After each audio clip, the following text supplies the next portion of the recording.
Okay, so welcome, ladies and gentlemen, to our, I believe it's the 7th or the 8th installment of the virtual conference on epistemic uncertainty in engineering. Today, we have the pleasure of having two speakers, Professor Gerd Gigerenzer and Professor Anne Bostrom, and they'll be talking about omitting what you don't know. So talking about risk communication and everything about how you communicate these issues. So this event's been organised by the Institute for Risk and Uncertainty in collaboration with the University of Sheffield as part of the Digital project. It's also been sponsored by SRA and the Society for Risk Analysis. So without further ado, I'm just going to quickly introduce an announcement. We've actually scheduled our final talk with Eleni Shatsi and Vasilis and Michael Beer. So it will be on the management of uncertainty, 20th of April at 2 o'clock GMT till 4:30. So remember to put that into your calendars. The agenda for today is the first speaker will be Professor Gerd Gigerenzer, who's talking about risk literacy and health for 40 minutes plus Q&A. At 5 o'clock, Professor Anne Bostrom will be talking about ways people talk about risk and uncertainty for 40 minutes plus Q&A. And then finally, we'll wrap up with another open discussion on how should we explain and talk about uncertainty, which I'm really excited about. So without further ado, let me introduce our first speaker, Professor Gerd Gigerenzer. He's the director of the Harding Center of Risk Literacy at the University of Potsdam. He's the former director for the Center of Adaptive Behavior and Cognition at the Max Planck Institute for Human Development and the Max Planck Institute for Psychological Research in Munich. He's been educated and earned his doctoral degree in psychology at LMU Munich, and he's a recipient of many prizes, so Alias Memorial Prize, the Henry Wharton Prize, and the best book for social and behavioral sciences that he's done, the Huffland Award, and he's also been named as one of the top 100 global thought leaders by Gottfried Duttweiler Institute. So without further ado, if you'd like to share your slides. Thank you.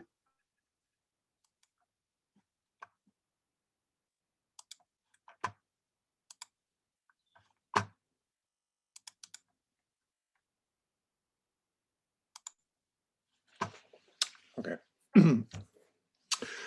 Today, I will talk about risk literacy and health.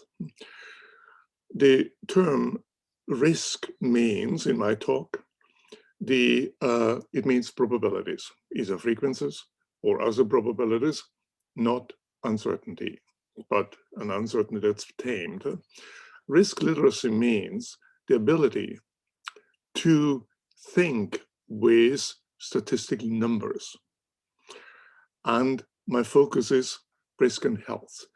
I will start with an example about the importance of risk literacy and also about the general lack of risk literacy, and not just among the general public, but also among health workers, among doctors, among politicians and journalists. The problem has a solution, and I will show what we can do about that. And the lack of risk literacy is one of the few important problems in health which actually have a solution, but it's also the problem that is most of the time not even noticed. So what I will do today is I will focus on risk communication and give you 3 examples of how to communicate risk.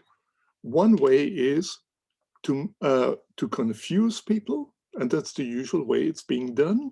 And the other way is to make it transparent. Okay, so let me start with an example that shows the importance of risk literacy. So let's go to the UK. The UK has many great traditions, and one of them is the contraceptive pill scare. The UK Committee on Safety of Medicines issued a warning many years ago that the contraceptive pill of the third generation increases the risk of thrombosis by 100%. So it doubles it. So 100%, that is almost as certain as it can be. That is what many British women thought and stopped in fear taking the pill, which led to unwanted pregnancies and abortions. So how much is 100%? What the studies had shown is that out of every 7,000 women who took the pill of the previous generation, one had a thrombosis, which increased to 2 among those who took the pill of the third generation. In absolute terms, the risk increase is from 1 to 2 in every 7,000.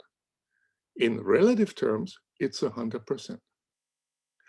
This single news led to an estimated 13,000 abortions more than usual in England and Wales. And it made it to the headlines of here, the Sunday Times magazine. Is the pill doomed? The kiss of death, 100%. This time of pill scares are happening every couple of years, again and again and again. And it would be very simple to teach everyone the difference between a relative and an absolute risk. And in that case, avoiding thrombosis, avoiding, since an unwanted pregnancy has a higher chance of a thrombosis than a pill, as does an abortion. But it's still not being done. So what that example illustrates, there's a very simple distinction between relative and absolute risk increases. And we still don't teach this to everyone. And it can have important consequences for health. So the first distinction I want to start with is that between relative and absolute risks.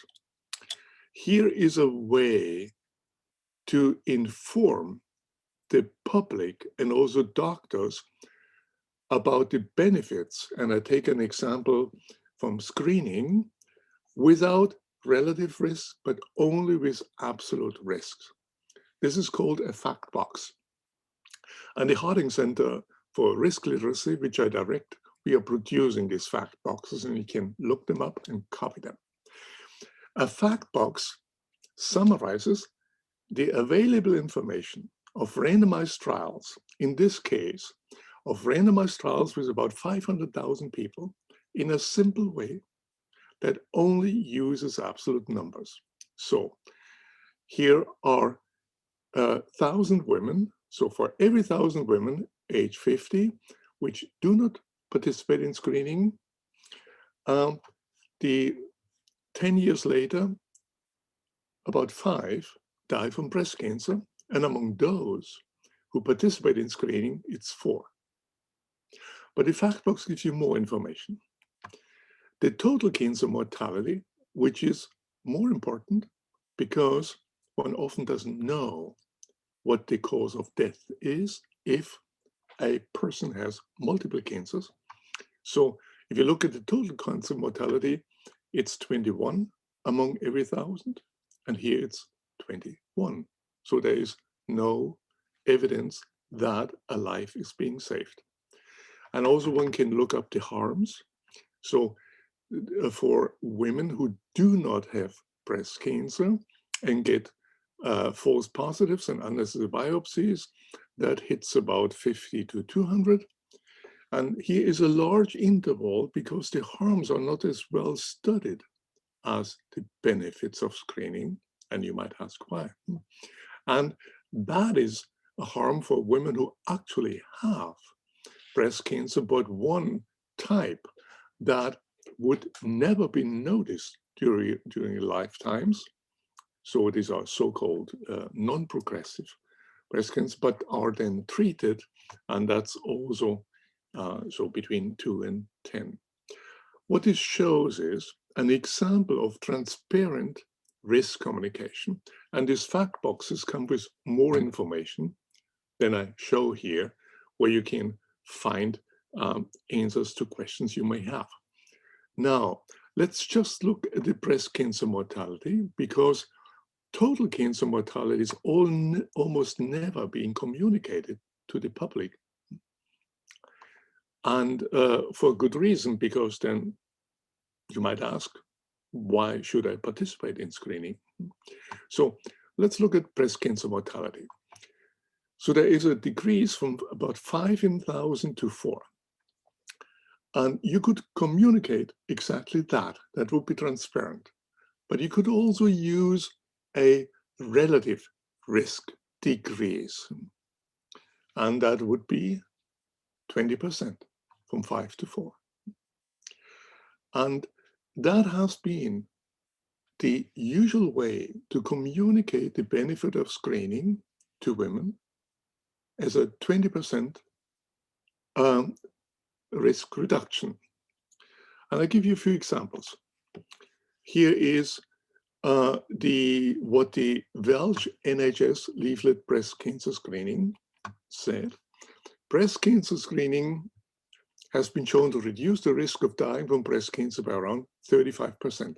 That's the 20% rounded up to 35. The New Zealand Breast Cancer Foundation says reduces the chance of dying from breast cancer by approximately 33%. Yeah. There has been, in the last years, much protest against misleading women, but also men, with relative risk and not mentioning the absolute risk. That's in all of these cases. So finally, the NHS leaflet for England has changed that. And instead of reporting relative risk, they reported absolute risk and saying screening saves about 1 life from breast cancer for every 200 women who are screened. Now you might ask yourself, why 1 from every 200 when we just saw that the evidence shows 1 from every 1,000? And the reason is, for instance, in Germany, there has been a period where that also was done. It was a compromise between those who wanted to inform in a transparent way and those others who wanted to promote screening and to raise incidence rates. So we are now fighting that women can actually see fact boxes and see the evidence. The same trick is being used for medication. Here we have the blockbuster Lipitor, cuts the risk by nearly half, risk of stroke. And if you look at the original paper, so undo, what you find is a reduction from 2.8 to 1.5 out of every 100. So roughly from 2 to 1, that's 50%. But that wouldn't be so impressive if you would report absolute numbers. Now, you might think that's the pharmaceutical industry, or these are industries that want to push women into screening. But the problem starts much earlier. It starts already in the top medical journals. And here is another trick that's being used in journals to overstate the benefit of a treatment and to understate its harms. I call this speaking double tongue or mismatched framing. You report the benefits in relative risk, that's big numbers, like 20%, and the harms in absolute risk, like 1 in 1,000. How often does this happen? So a study with the British Medical Journal, the JAMA, and the Lancet, all among the top journals in 2004 to 2006, reported that this trick is being used in 1 out of every 3 articles. So using a different frame, a relative frame, to make the benefits look big, and an absolute frame in the same paper to make them small. I have in the British Medical Journal written that journal editors should not tolerate misleading statistics such as relative risk, mismatch framing, and I will come in a minute to 5-year survival rates. Yet, still today, most articles using randomized controlled trials in the leading journals do not report both absolute and relative risk, and ignoring the so-called CONSORT guidelines, which ask for that. So,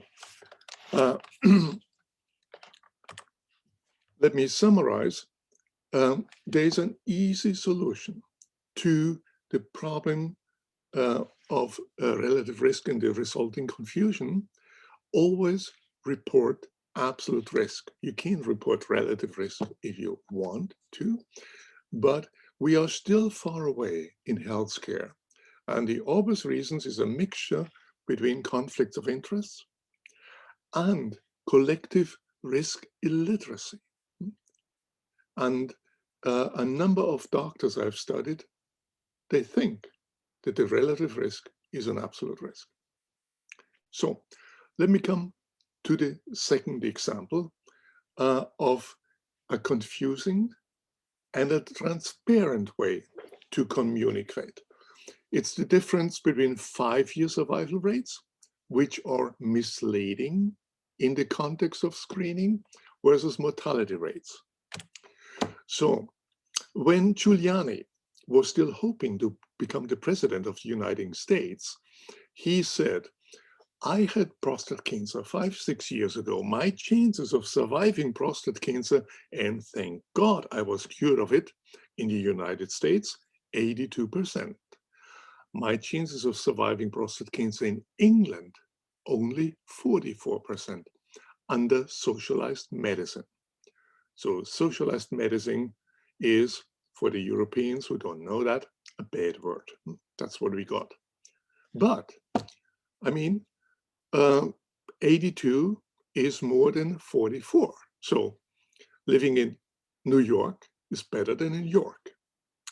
Rudy Giuliani used a way to frame statistic, namely the benefit by 5-year survival rates, and misled the public and maybe himself. At the same time, when he was making the statements, the mortality rate from prostate cancer were about the same in the United States and England. How can it be that mortality is the same, but survival is almost double? Now, here is the reason. And also in general, across all solid cancers, the correlation between differences in survival rate, like here, and difference in mortality rates is 0. So it has nothing to do with changes in mortality. There are 2 reasons. The first time is lead time bias. So think about a group of men who, all of them will die of prostate cancer at age 70. And one group, subgroup, here is cancer. They don't go screening. The cancer is detected late because they don't go screening, say at age 60. What is the 5-year survival rate? You can see it, it's 0. Now, the same group who participates in screening, cancer starts same time. The cancer is diagnosed early, say at age 60. They die at age 70. What is the 5-year survival rate? 100%. So this example illustrates that survival rates, 5-year survival rates, mislead because they are bigger because the time of diagnosis is earlier by definition. The second reason is overdiagnosis. So let's take again a group of men who do not participate in screening. And we have 1,000 with progressive prostate cancer. What happens 5 years later? 440 are alive, the others are dead. So the 5-year survival rate is 440 after 5 years among 1,000, is 44%. Now take the same situation and the main participate in screening, and we have again 1,000 people with progressive cancer, but most of those who have cancer, so prostate cancer, have a non-progressive version of prostate cancer they would never die from, and most likely never notice it. And those here, these 2,000 by definition, do not die from prostate cancer, but they enter the numerator and the denominator, and then you have the same figures and you get to Giuliani's number of over 80%. So these are the two reasons why 5-year survival rates do not tell you anything about the benefit in mortality reduction in screening. What you need are mortality rates. So do physicians understand 5-year survival rates? Now, with my colleagues, I've done the first study with German physicians and the first one with American physicians. And here's the study with German physicians. That was a convenience group of 65 physicians in internal medicine. We gave them the real information from a randomized trial in prostate cancer, and once in survival rates, just like Rudy Giuliani, and once in mortality rates, transparent. If they got the same information, survival rates, 79% judge screening as effective. If you get the same information as mortality rate, only 5%. When we ask them what's lead time bias, only 2 knew. What's overdiagnosis? Nobody knows. So what we here see is lack of training of doctors in understanding an important statistic. And at the same time, as we will see in a minute, they're being misled by organizations or by politicians. Are American doctors better?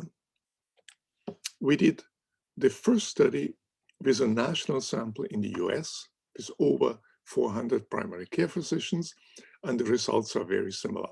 When they got the information survival rates, they were enthusiastic about screening, and quite few were judged the mortality benefit as large when the mortality rates were clear.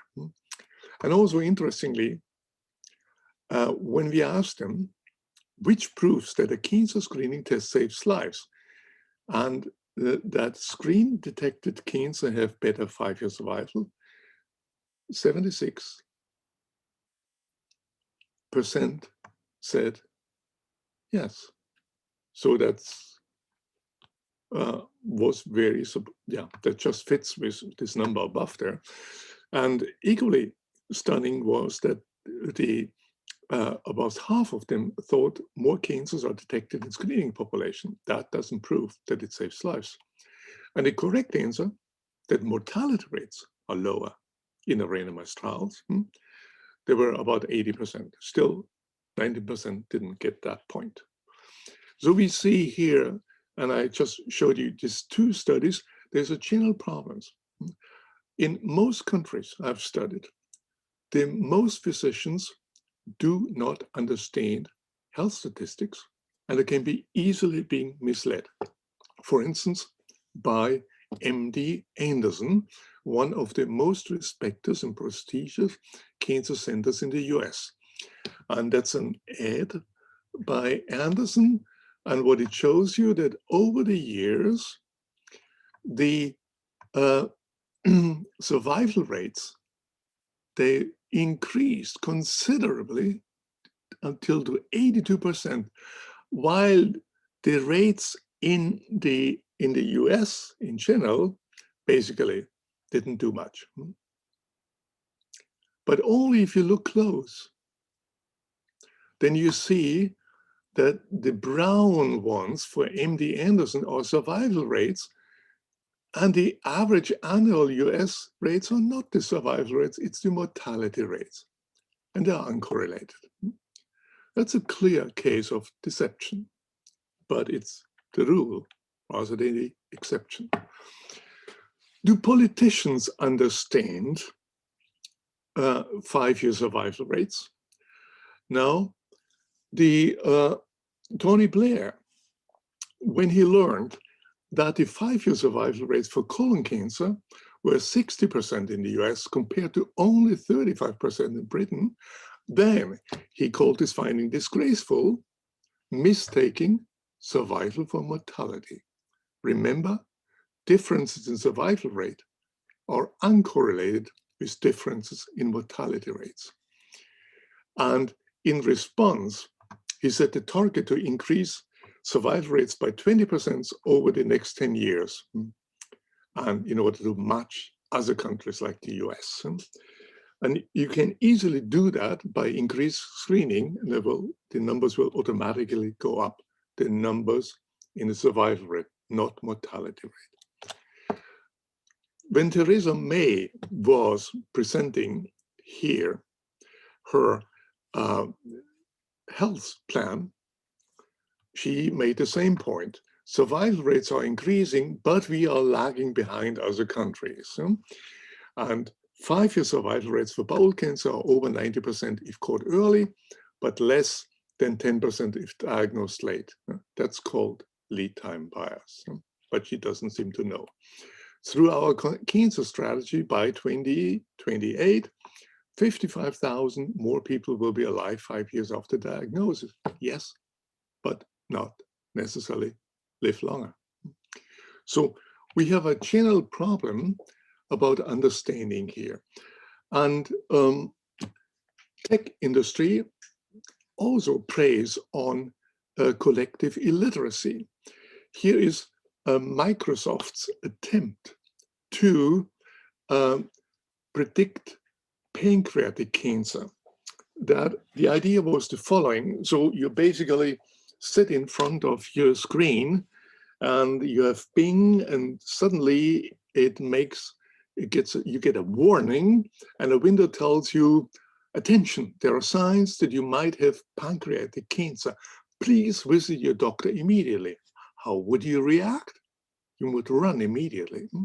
And the argument, again, is that it could increase 5-year survival if it's early detected. Of course, that will be happen with any time detection, whether it works or not. So let me come to the third and last type of statistic, conditional probabilities. A conditional probability is a probability of A given B. And these probabilities are confusing for many people. And we've developed a technique that's called natural frequencies. So, and natural frequencies is not what engineers think it is. It's not a structural harmonic vibration, but it's a technique, and I will explain it in a second. So here is a leaflet we have developed together with the Robert Koch Institute in Germany for understanding rapid corona antigen tests. And a typical sensitivity of these tests, and it all depends what manufacturer and whether you do it yourself, or, is a sensitivity of 80% and a specificity of 98%. These are conditional probabilities. And most doctors don't, at least, certainly half of the doctors I've studied don't understand what these terms really mean. So here's a simple way to translate sensitivity, specificity into clear numbers. And what you're doing now is here, we do Bayes rule, but not with conditional probabilities, but with natural frequencies. So what does this mean? You look at a at a number of people, here 10,000 individuals. And this here is a base rate of 5. And these 5, because of the sensitivity, we expected 4 test positive and 1 negative. And from the others who are not infected by the specificity, we get these numbers. And then one can easily see what is the probability of being infected given a positive test. You have here 4 correct positives and 204 of all, and that's about 2%.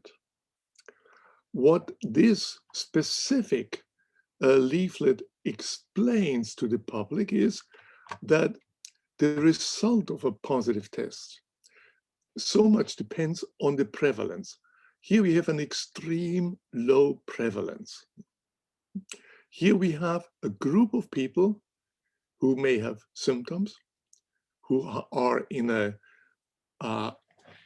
who may have contacts with infected people, and the prevalence here is 1,000 in 10. And if you go through the same calculation, namely 10,000 individuals, now we expected 1,000 are infected, 800 test positive, and on the other side, among this non-infected, there's still 180 test positive. So we have a total of 980 who test positive, and 800 are correct. So this calculates into a true positive value of over 80%.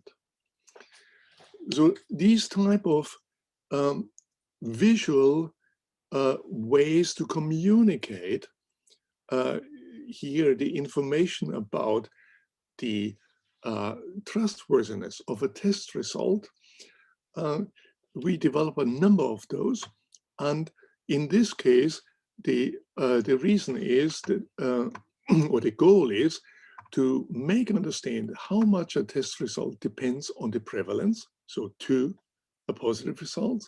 And also, if you look at down here, these are the errors.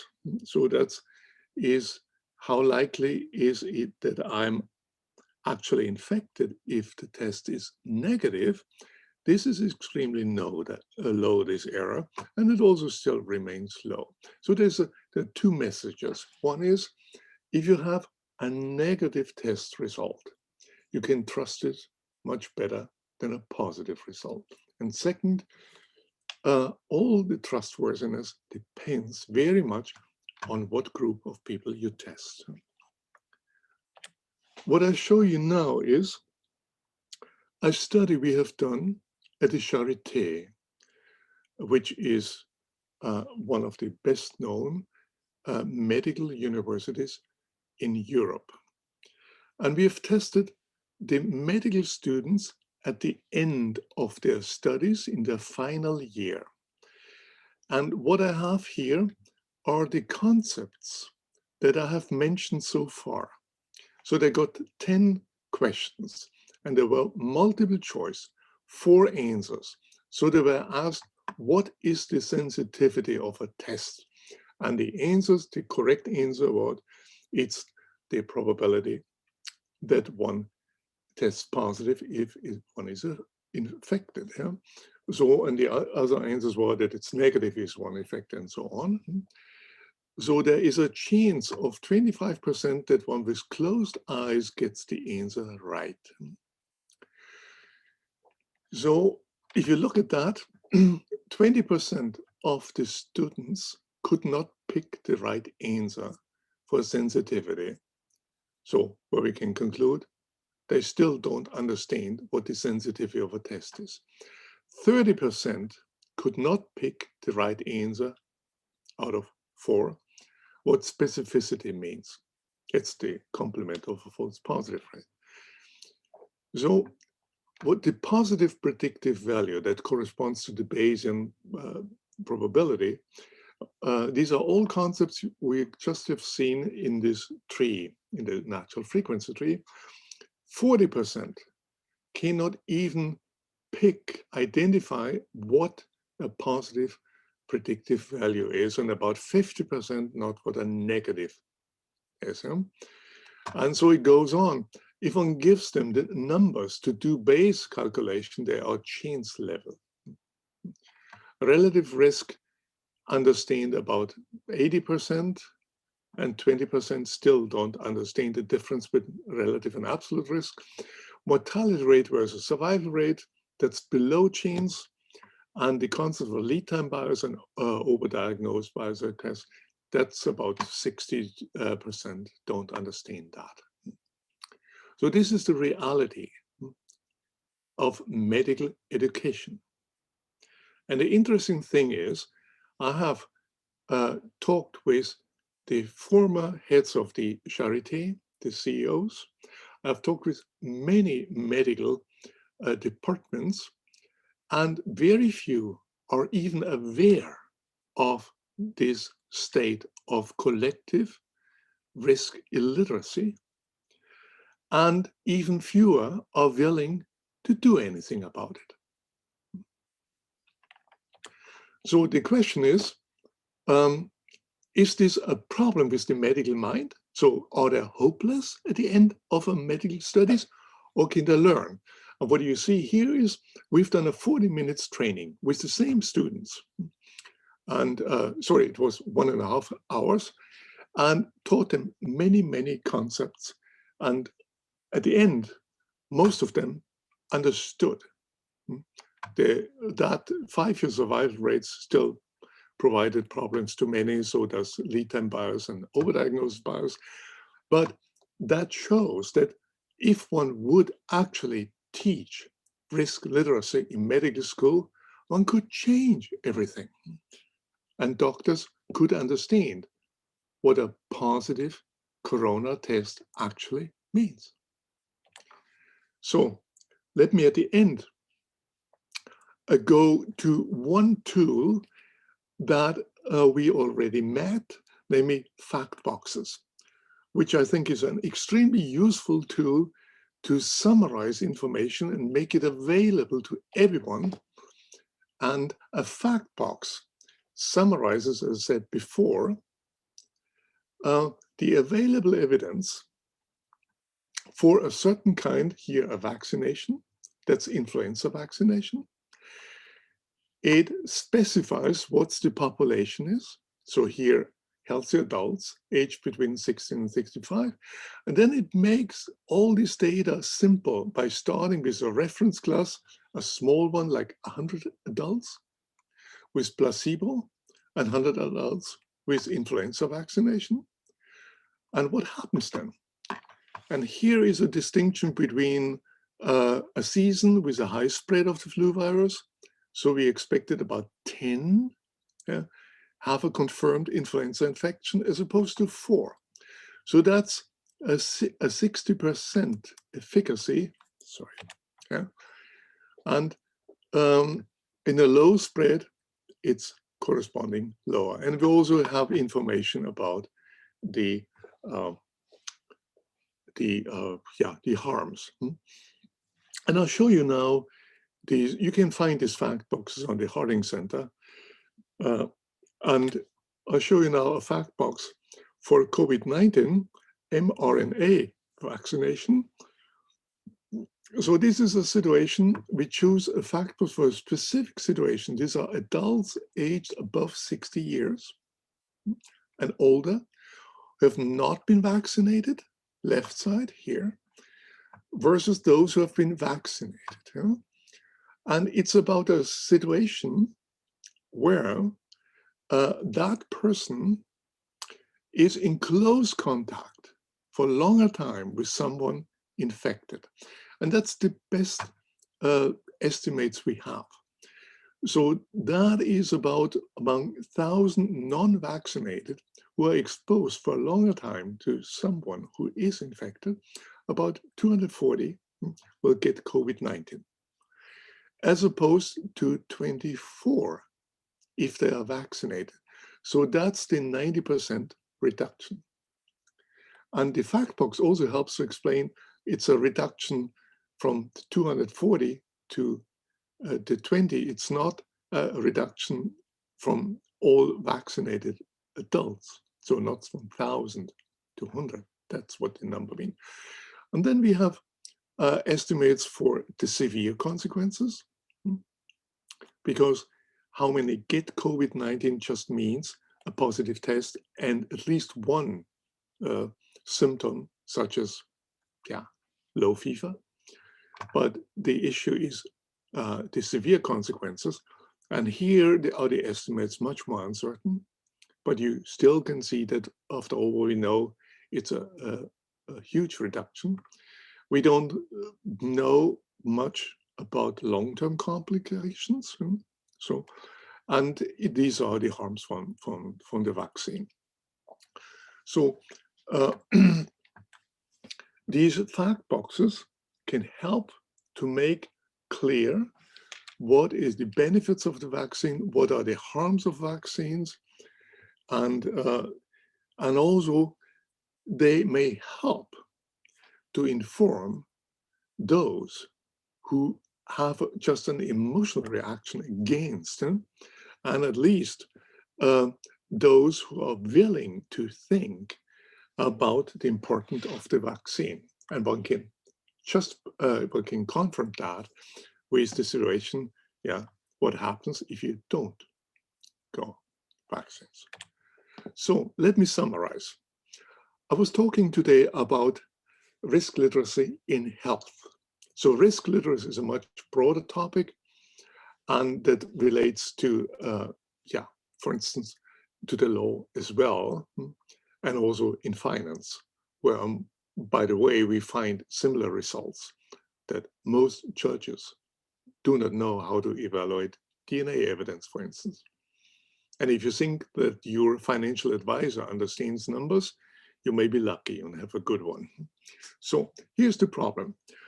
Many doctors, journalists, politicians, and patients do not understand health statistics. This can lead to harms. This can lead to kind of conspiracy theories. And also, it is very important, if we want to introduce digitalization into healthcare with a benefit for the patient, we need first to eradicate this collective risk illiteracy, because otherwise nobody will understand what the outcome of these technologies are. The problem is one of the few ones in healthcare which actually has a solution, namely medical schools and continuing medical education need to start now teaching risk literacy. Second, we need to implement transparent reporting in health pamphlets and in journal articles. So both of these problems, both of these solutions happen sometimes, but it is not the rule. And more generally, we need to train journalists in risk literacy and also provide incentives for evidence-based reporting in the media. The incentives often go in a different way, like the pill scare example showed. And at the end, we need to begin early. We need to begin with our children, and we need to teach them to take their lives in their own hand, to understand numbers, and to make informed decisions. Teach health literacy in school. Thank you for your attention. Thank you very much, Gerd, for an amazing presentation. I know I made a lot of notes, and I'm quite keen to actually buy your book, so thank you very much. Does anyone have any questions for Gerd? Please feel free to unmute yourself, Alex.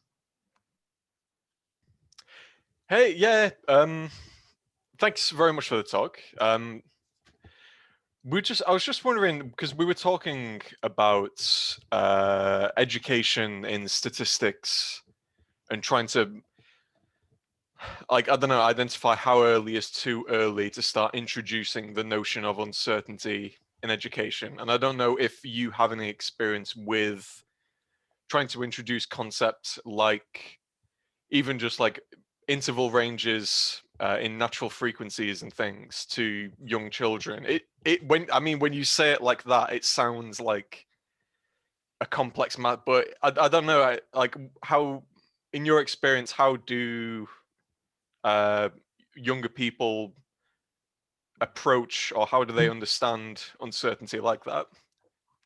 Yeah, that's a good question, an important one. So I work with a number of educational schools, and I think in general, you should start very early, even in kindergarten, and not by teaching survival rates or something like that, but teaching young people to count. They can, and also to experiment. Yeah? Statistics is different from the from trigonometry and other things, is something that really relates to the world outside. Are there more girls or boys among them who raise their hands? Yeah, that's something that children can do. Also, health itself. There is a program in Baden-Württemberg where children in school now, they learn about health literacy. So what to do, what to avoid. And also, so statistics should be taught not as a mathematical disciplines. So that's the dead end, because that fails. Statistics should be taught as a problem-solving technique, some real-world problem, and now find numbers, search on the internet for something, but also be aware about the reliability of the sources and things like that. So to answer your question, start early and start in school at latest. Can I also ask a question? Thank you very much, Professor Gigerenzer, for a very interesting presentation. What do you think? Should we supplement that? Because people take these numbers literally. So, for example, if you say 5 and 4, they may always believe that whenever you see 4, it is better. But in reality, it depends on the accuracy. It depends on the size of the sample. Shouldn't it be better to have something like 5 plus minus 3 or 5 plus minus 1 or something like that? That will make people more confident when they make decisions, because very often, actually in medical, at least literature, it is not true, but I have been reviewing many papers in computer science where people just forget about it. They run some experiments on comparing two algorithms. They see that the average time of the first one is 51.2 seconds, for the second one, 51.1 second. And although in reality, if you look at statistics, it's not statistically significant, they still try to publish that. Yeah, well, that's a good point. And you may have noticed that in the fact boxes I've shown you, there's sometimes an interval, like 1 to 10. And we use that as a sign of uncertainty. And the interesting thing, as I mentioned, in medicine, the benefits, they are really to the point reported, because that where they're after, whether the medication also hurts someone, that's sometimes not even studied. So here the reliabilities. And if you have a little bit text in the fact box, you can explain this to a patient. Say, look, this mammography case, 5 to 4, you can really believe on that. That's as certain as anything can be in medicine, 500,000 women. But on the harm side, that's not the interest of these. So your point is well taken. Most of my experiences, you should not even start talking about significance, because people will not understand. By the way, I've just published a paper where we have asked academic psychologists. So we have reviewed all studies about academic psychologists, whether they understand what significance means. The answer is, in every study, most of the academic psychologists don't understand what significance means. And typically they confuse the two conditional probabilities. It's a statement about data given a hypothesis and not a probability of hypothesis. They think it's a Bayesian way. So yes, confidence intervals also we don't use in these fact boxes. Even you will find out if you ever talk with doctors that 90% of doctors will not understand what a confidence interval is. Yeah. So just make numbers or make intervals. That's, I think it's a good solution. Thank you very much. I believe Adolphus has a question as well. Yeah, thank you so much, Francis. Good afternoon, Professor. Thank you so much for your insightful discussion this afternoon. I basically have a question as follow-up from Alex. He actually asked a question I wanted to ask, but I do have a follow-up from that. In your opinion, is this a general question? In your opinion, what is the state of the awareness of risk by the public? In the general public now? Yeah. That's a big question. So the first, in almost all countries I've studied, the general public doesn't understand key concepts. So like relative absolute risk, which is really simple, but not to speak of anything else. Odds ratios, forget it. Huh? Right. That works in England, odds ratios, yeah, because they have a certain culture, but not in the US. Yeah. So so that's the first statement, how it is today. I would say risk literacy is enormously low. Concepts like false positive rate are ask people whether they know what it is. And you've seen what medical students, many of them, they still don't understand that, what it means. So the second remark is, now you can ask yourself, what's the cause? And many of my dear colleagues, psychologists, think that there's a problem with the human mind, statistics is difficult. And then there's a talk about biases and all kind of things. Yeah. In my own research, we have shown that we can teach almost everyone these concepts, all of those concepts that you've seen here. For instance, we have so Bayes rule. Bayes rule is usually considered something difficult. There's an entire literature in heuristics and biases on Bayes rate neglect. And that's true if you give people conditional probabilities. Yeah. But if you present the information in natural frequencies, then most see through. So we have done experiments with fourth graders, and the majority of fourth graders can do Bayes precisely if you give them natural frequencies, and also caveat, just numbers that are 2-digit. Right. But they're in fourth grade, yeah. They don't even have the ratios, yeah. It also works with some second graders. We've gotten we've now gotten the natural frequencies in the curricula, in the math curricula in Bavaria for 11th grade.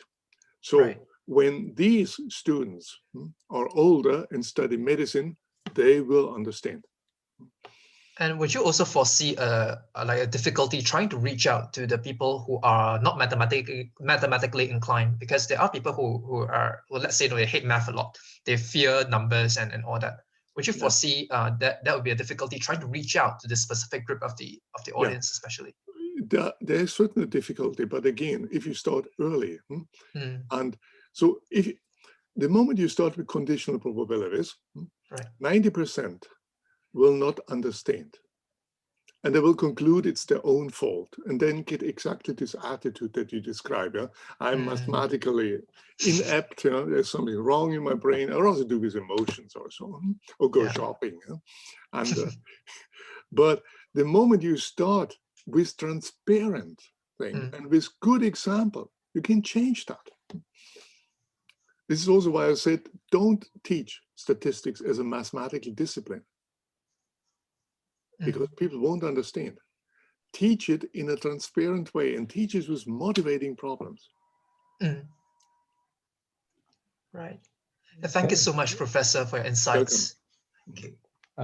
Thanks. I have a question as well, actually. So I'm currently researching an industry where there's a lot of overhype at the moment, and people make grand claims. And I've realized after your talk that they always talk about it in relative terms rather than absolute terms a lot of the time. There's the same thing in the journal articles too. how can we try and be, how can we incentivize more people to be honest in these journal articles and in journalism, in the media and such? What kind of incentives do you think could help drive forward that kind of eradication of misinformation? That's a good question. So I'm training journalists, and they begin to understand, but then they say, then the editor put the relative risk back, because the editor wants to get attention on that. So here is a structural problem. How to solve that? I think the best is if we actually promote risk literacy in the general public. So that if you see like this picture that you've seen 100% more or so, that people react with anger and say, you won't fool me? You think I'm so dumb that I'm not seeing through these tricks? We need to get there. The other way is if we would have enlightened editors of medical journals who would actually put their feet down. But here's also a structural problems. The journals are dependent on the advertisers. And who advertises? It's the pharmaceutical industry. And the pharmaceutical industry doesn't want, if there's a new medication, have an absolute risk as a benefit. It's good if it's a harm. So, and also another reason is in healthcare, it's not just for the journal, not just advertising, it's also that the pharmaceutical industry buys for lots of money 10,000s of preprints to be distributed. So there are all kinds of conflicts of interest in the system. And that makes it hard to change. Yeah, no, it definitely is. And I think this kind of era of clickbait poses a real issue. We have to teach the marketing teams to be more honest. Yeah, but last remark on that, Francis, there is now a big hype in medicine about AI and digitalization. And the short answer is the potential good benefits of AI, which are in many cases there, will not be realized for the patient if the current conflicts of interest are not first driven out. And one has seen this in many areas. And this is why I'm very skeptical, not skeptical because of AI, but the people behind it. So if you put a good system in a non-fertile ground, it will not work. Yeah, very wise words. Thank you very much, Professor Gigerenzer. I know we're at 5 o'clock now. I know Nick has had his hand up for quite a while, so if you can keep it short, Nick, that'd be great. Well, we can move on. It's fine. My question was just sort of supplementary to others anyway. So okay, hold on to it for the open discussion. And sorry to John as well. Hopefully we can get a chance to address your question later in the session. I'm just going to share my screen again. And I would like to introduce our next speaker. So sorry, let's give a round of applause to Professor Gigerenzer for his excellent talk again. Thank you very much. And I'd like to introduce our next speaker, Professor Anne Bostrom. So she'll be talking to us about ways people talk about risk and uncertainty. She is the Weyerhaeuser, if I said that correctly, endowed Professor of Environmental Policy at Daniel J. Evans School of Public Policy and Governance at the University of Washington. She holds a PhD in policy analysis from Carnegie Mellon University from 1999 to 2001. She also took leave to co-direct the Decision Risk and Management Science program at the National Science Foundation. She studies mental models of hazardous processes, so how people understand and make decisions about risk, and collaborates with interdisciplinary teams to investigate risk perceptions and communication strategies for environmental and health risks. She's also the recipient of some prestigious awards, the Distinguished Educator Award and of the Chauncey Star Award from the Society of Risk Analysis, where she's also a fellow and past president.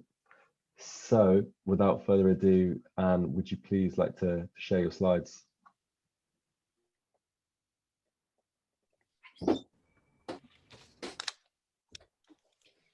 So I apologize in advance. I'm on a small boat and I will try to, I hope the background is conducive to this.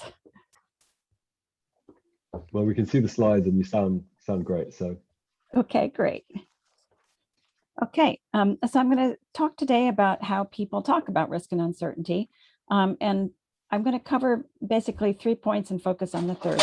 So the first is a context, the definitions, and I'm going to provide an introduction to Carl Teigen's work on expressions of uncertainty.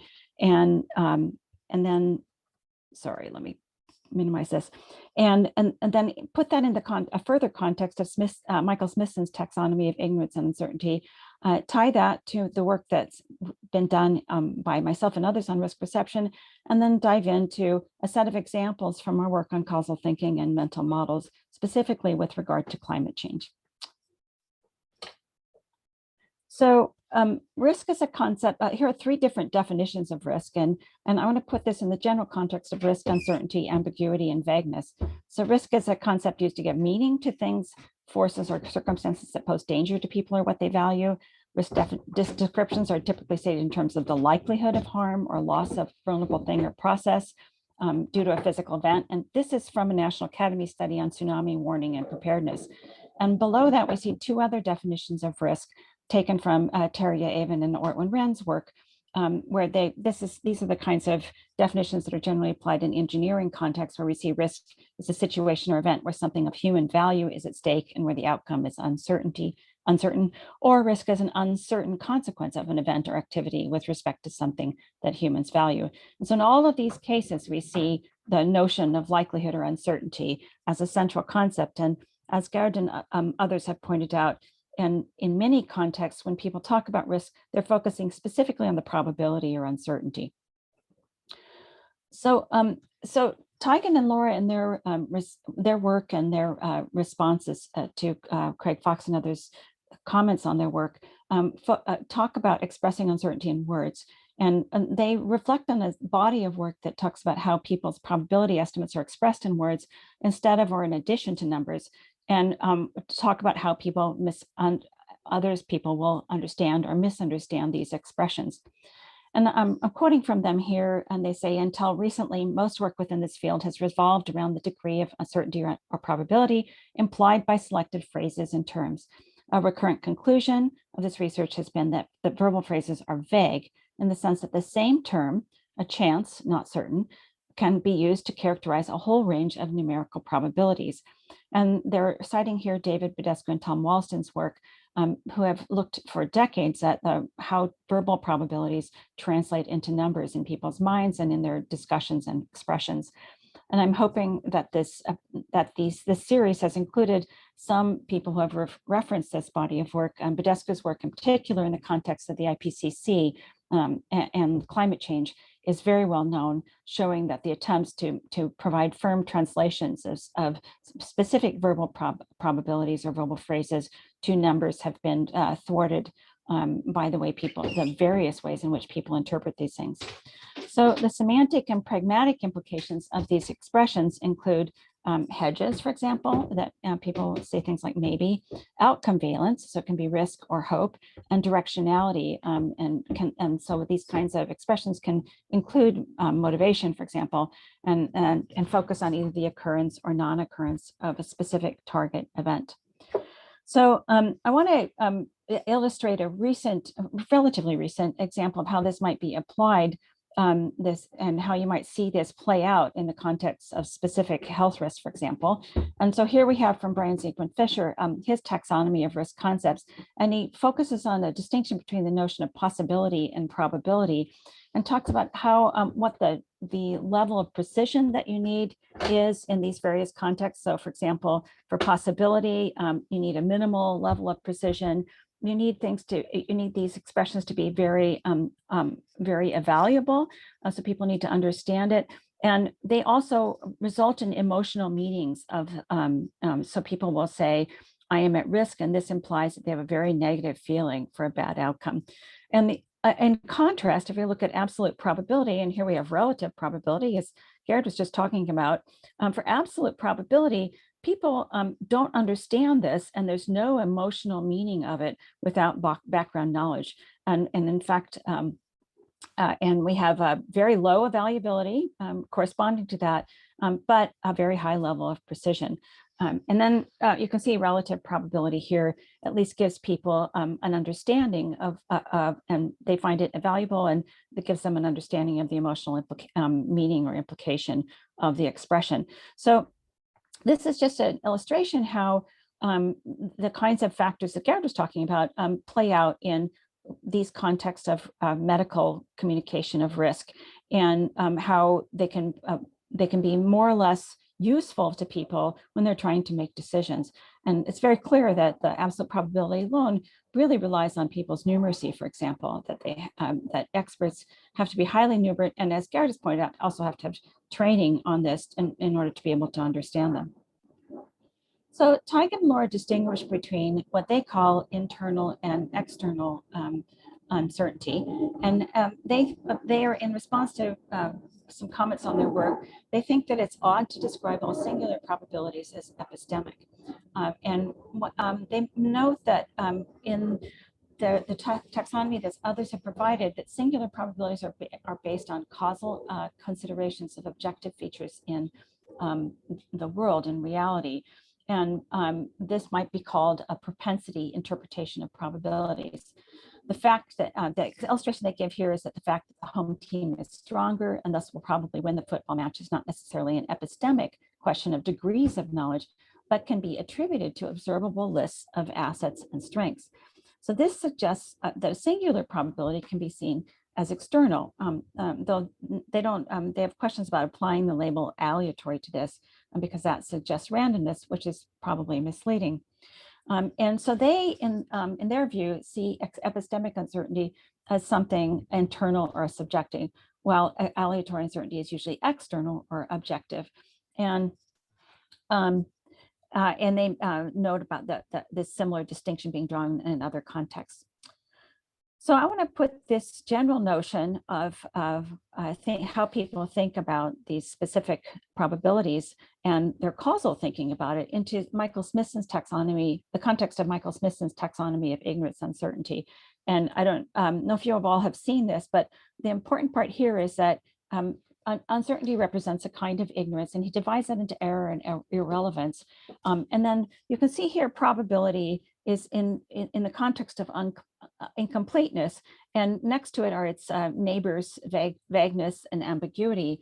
And when we think about how people talk, you'll see that all of these different parts of this taxonomy are reflected in the ways in which people talk about specific risks. And what I'd like to argue in this talk is a question that I have about whether people's analogical thinking results in them coming up with irrelevance when they're trying to use analogy to fill in incompleteness. So risk perceptions. So while mental models are deterministic, and that's a big leap here, causal thinking about consequences can be deterministic or uncertain and even probabilistic. And so there's a lot of work on mental models, and there are people's specific causal ideas about what might be going on in a specific situation.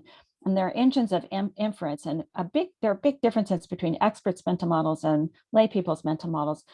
And so when a person has expertise, they have tendency to have more coherent mental models, to be able to use a single mental model to make an inference. Whereas when a person lacks expertise in a specific topic, then they may apply multiple mental models to try to infer what's going on in that context. And you'll see evidence of this in some of the examples I'll be providing. So the formal definition of risk, as we saw, often entails the magnitude and probability of harmful consequences, but risk perceptions include not only these dimensions, but also perceptions of familiarity, of controllability, of dread and catastrophic potential, and of affective and emotional responses, tying together these different dimensions of thinking about uncertainty that we saw, for example, in Zeigman-Fisher's table. However, perceived characteristics of risk, as Tighe and Laura pointed out, vary depending on how they're presented, and that's dependent on causal thinking.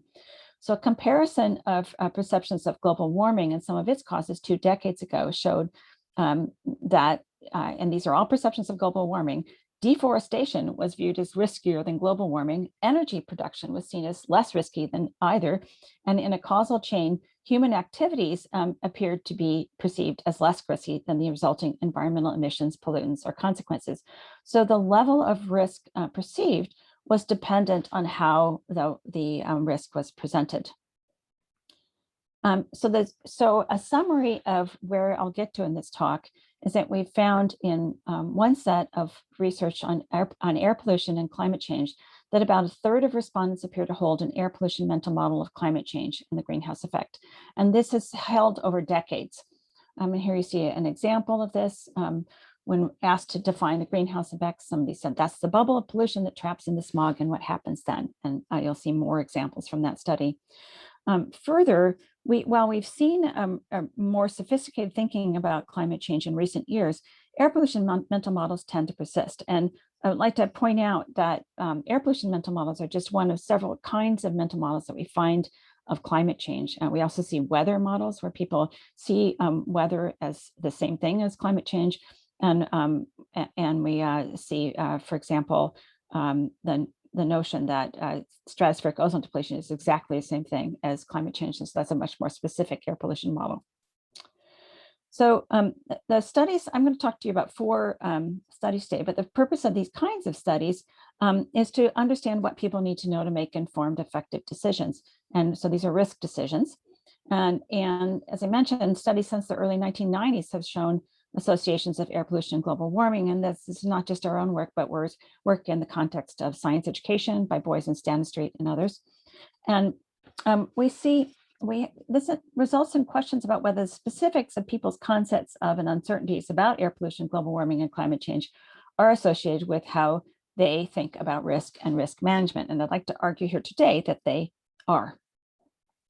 One thing that we can see in terms of how this is expressed in newspapers is that we see a stronger, this in just a quick look at the body of evidence in a very large world news bank from 1986 up to the second decade in the 2000s, we see that the association between air pollution and climate change increases over time, and that peaks when we see the final mandatory reporting of greenhouse gases action and final rule in 2010.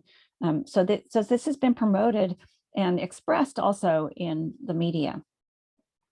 So the mental models approach that we use to risk communication starts by identifying what people need to know to make more informed decisions. And so we look here at what specific decisions people are facing and what the science is on those decisions and how that science might inform those decisions. So this is a decision model, and it's conducted with a variety of kinds of experts. Then we look at what people already know. So this is where we look at the people's causal thinking, and we conduct semi-structured interviews to understand this. And so here we're trying to explore in a very ethnographic way how people talk about the risks themselves. And we follow that up with surveys where we try to look at the prevalence of beliefs that we've seen in the interviews. And then we design communications and ultimately test them. And we find that because so much communication is based on assumptions about what people think and general ideas about what the design effects are, you have to test communications in order to see how effective they are. So as I mentioned, we use ethnographic approaches, interview and survey research, and think alouds and read alouds to assess how people are making decisions and solving problems. I'm not going to go through the details here, but if you have questions, I'm talking first about a series of 3 smaller studies, and then we'll talk about some national interviews that we did as well. The methods, we start with very broad questions and ask people, for example, to tell me about the issue of climate change, or how might people try to reduce or stop climate change. And then we transcribe all of their responses verbatim and code them in a relatively rigorous fashion independently, and looking for reliability coding so that we have some confidence that other people would interpret the results the same way. So from this 2008 interviews, we see, for example, these various definitions of air pollution. Air pollution is particulate matter, that produced by power generation plants and automobiles. So that would correspond to what experts might define it as.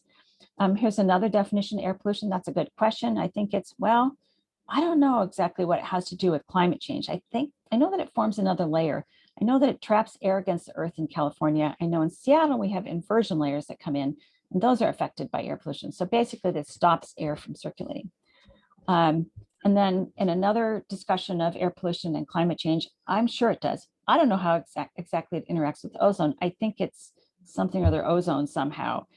So there you can see a great deal of uncertainty expressed in these understandings of what's going on with air pollution and ozone and climate change and the greenhouse gas effect.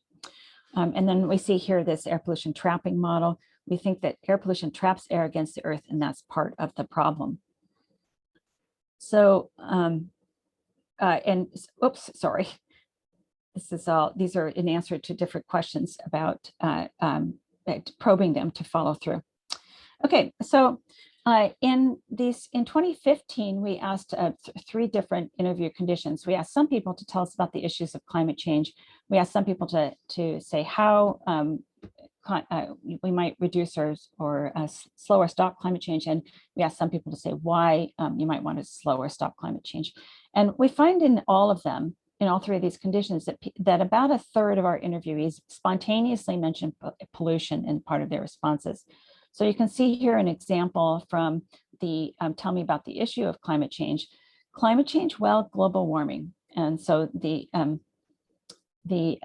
respondent says, the interviewer, which is Rebecca in this case, says, can you tell me more about global warming? And the interviewee says, yes, I was trying to think of something, but it's an issue. I'm not sure whether it's an actual issue or not. I do believe that, well, pollution, air pollution itself has effects on climate and changes as well, I guess. I don't really know much.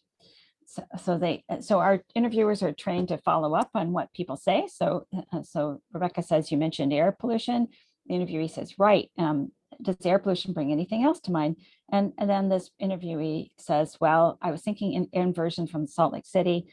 The phenomenon doesn't really have to do with air pollution, but air pollution makes it worse because it traps air with the pollution, creates health issues for children. But I don't know, I get those things. I wish I could have been prevented. It could have happened, but never did. I guess it's one of the issues that we get to face daily, I guess. So their mind immediately goes to air pollution when they're asked about climate change. And here's another example from 2 different students. What factors, if any, might be changing our climate? This is in 2015. I think a big factor for me is the society's uses of energy, fossil fuels, and how reliant, like myself, on powering my apartment or driving my car. And other factors could be just people, like there's a lot more urbanization, more people. So this would correspond to a lot of experts' ideas about what the causes of climate change may be.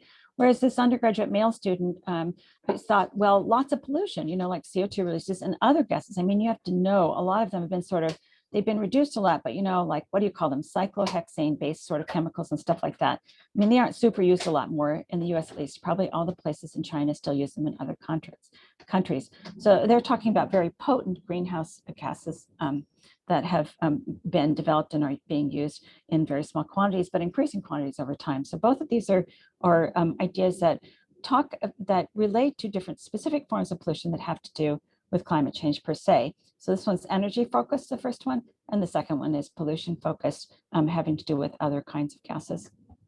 And across the set of interviews in 2008 and 1992, you can see that in the blue, that pollution became more common, but was still very prevalent in both of these different sets of interviews. And ozone depletion was declined in its prevalence over time, probably having to do with addressing this and understanding the difference. But it doesn't get rid of the strong association with pollution. And you can see here that this has to do not just with people's understanding of pollution as CO2, it has to do with industrial pollution specifically in a lot of cases. And while we see an increase in the frequency of people mentioning fossil fuels specifically, we also see people talking about natural causes more and agricultural and methane, that pollution concepts still persist. And still, the students in 2015, you can see here that pollution was the most common cause of climate change mentioned by these students, even though many of them mentioned CO2 emissions and greenhouse gases as well. On carbon pollution, here we can see examples from different parts of the interview where we ask about causes and effects. You can see that they talk about fuels as burning fossil fuels as causing pollution. They talk about many things that they think of, for example, pollution first in terms of what would be causing climate change. They talk about industries, which again lead to pollution. And they say specifically that they think climate change has mainly to do with pollution. And while they talk about CO2, carbon dioxide has been rising a lot. They mentioned that pollution involves either carbon dioxide or carbon monoxide, and that those are a couple of things that could cause pollution to the environment and cause climate change. So a lot of confusion, but we also see people distinguishing the two. Air pollution and climate change. Yeah, well, maybe global. I feel air pollution and temperature, like the increase of temperature, global warming, they may not be equivalent because air pollution is making the air very dirty. Air pollution will cause a lot of disease, but not necessarily the temperature getting higher. So that's a clear example of distinction. But then we see examples of them treating the two as equivalent. So I think that things I've mentioned that people are doing to try to reduce climate change reflect what thoughts you have created climate change, which is extreme pollution. The greenhouse effect has to do with getting things trapped within the atmosphere. And I think that those things are pollutants. And so the air pollution occurs because of the exhaust from fossil fuels burning and carbon dioxide and carbon monoxide getting directly released in the air. And that is causing the ozone layer to deplete. And that's why it's directly related to the greenhouse effect. So we asked, we did this exercise where we took some of these definitions that people have given us about various concepts, including air pollution and climate change. And then we asked people from the experts from atmospheric science and climate change research groups to match the definitions. They didn't know what people had been asked to define with the words they might have been asked to define.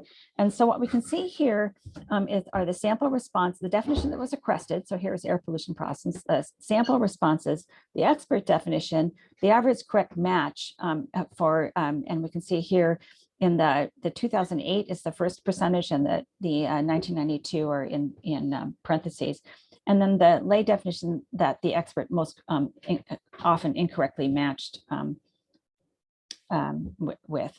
So the lay definition that that they thought was being given. So here for air pollution, we can see that most of these are correct, right? So we see sample responses like toxic chemicals into the air and the dumping of particulates in the atmosphere, which we saw earlier. And the expert definition was precipitate corrosion or effects on human health due to air made physically impure, unclean, befouled, dirty, or tainted. And here we see 89% correct in 2008 and 93% in 1992. So it's largely correct. And where there were mistakes, people confused it with the definition of greenhouse effect. When we ask about the greenhouse effect, though, we see that almost a third didn't have a correct match here. And that was even lower in 1992. And the most common confusion was the air pollution problems or ozone problems. And you can see that one of these examples that we've talked about here. Here's another example that I didn't read, having to do with people expressing very explicitly their uncertainty. And I'm really fuzzy on the science of it, how it works. But then they leap to these comparisons and analogies. And this plays out in how people think our attempts to stop or manage climate change will play out. And so we ask people two different questions here. One is if this is a between group actually.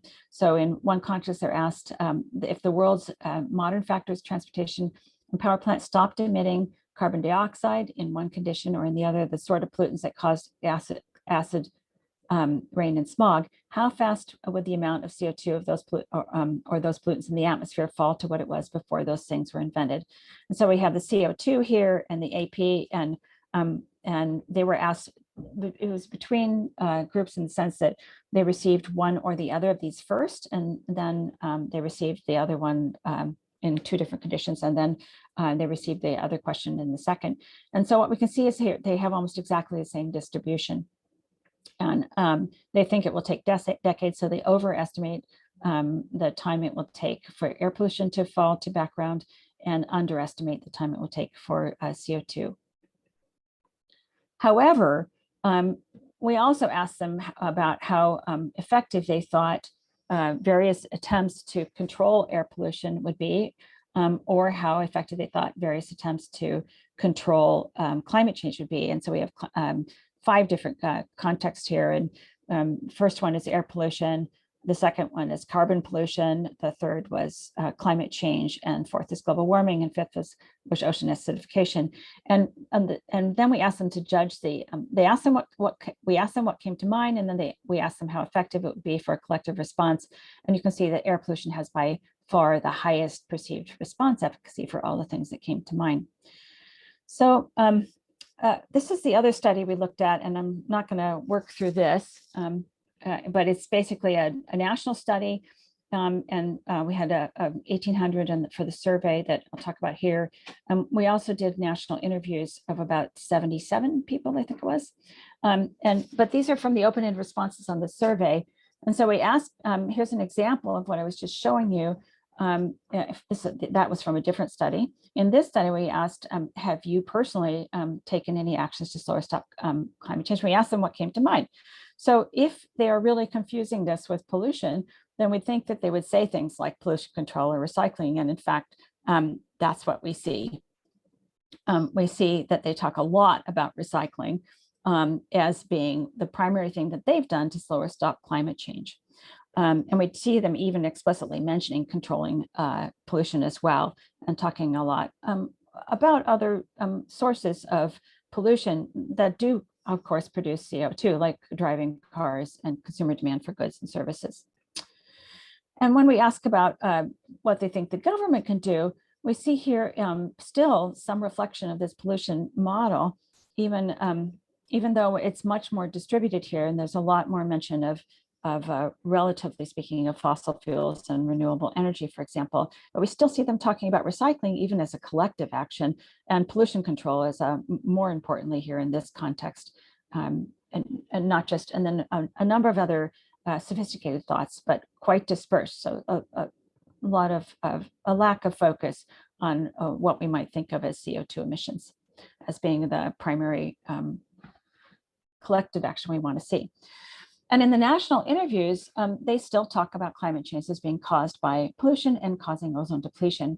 Many see ozone depletion as the direct cause of climate change, and they conflate them. When we ask people responses to items that ask them to define single terms, 40% of ozone depletion mentions co-occur with mentions of the greenhouse effect. And so here's an example of that. I mean, air pollution is reducing the protection offered by the ozone layer, and as of that, a result of that, UV rays from the sun are having more of an effect on the earth, which is in turn leading to higher temperatures and the greenhouse effect. So you can see a very clear mental model here of ozone depletion and air pollution. And they talk about causality in many instances by analogy. So they don't, they end up, because of this, not differentiating carbon dioxide as pollutant from pollutants like smog. Here's an example from a 46-year-old woman. When there's a lot of pollution in the air, it just kind of stays there, becomes stagnant. It doesn't move through the atmosphere. You know, there's a lot of greenhouse gases, carbon emissions, and smoking, you know, factory chimneys, things like that. The air becomes stagnant and the environment becomes like a greenhouse, is trapped, becomes trapped in the atmosphere. So, and to show him, these are just a couple of maps from the Yale's climate communication program, just to show you that this is reflected in the difference between people's attitudes and how they've changed. So we see attitudes towards carbon taxes as being the blue are all sort of not very supportive, so below 50% support that. And hot red means that everybody supports it. And so we can see here that in 2014, there's very little support for carbon taxes. That increases a lot, but it's still pretty low here in terms of taxing. And this has increased a lot, largely because it's taxing fossil fuel companies right now. And that goes up further to 68% in 2020. But if we ask about the percentage of those who support regulating CO2 as a pollutant, we see very high support even starting in 2014, and up to 77% in 2018, and that stays level at about 75% in 2020. However, when you that doesn't mean that reinforces the idea that they're thinking about this as pollution. And if we ask them very specific questions like what effect would the United States taking this action have on global warming, we see little discrimination between effective and ineffective potential solutions. And here you can see asking about standards in the U.S. Clean Air Act, increasing taxes on fossil fuels, which experts think will be very effective. And then things like everyone in the US collectively stopping all use of aerosol spray cans, which experts don't think will be effective, and they treat them about the same. Excuse me.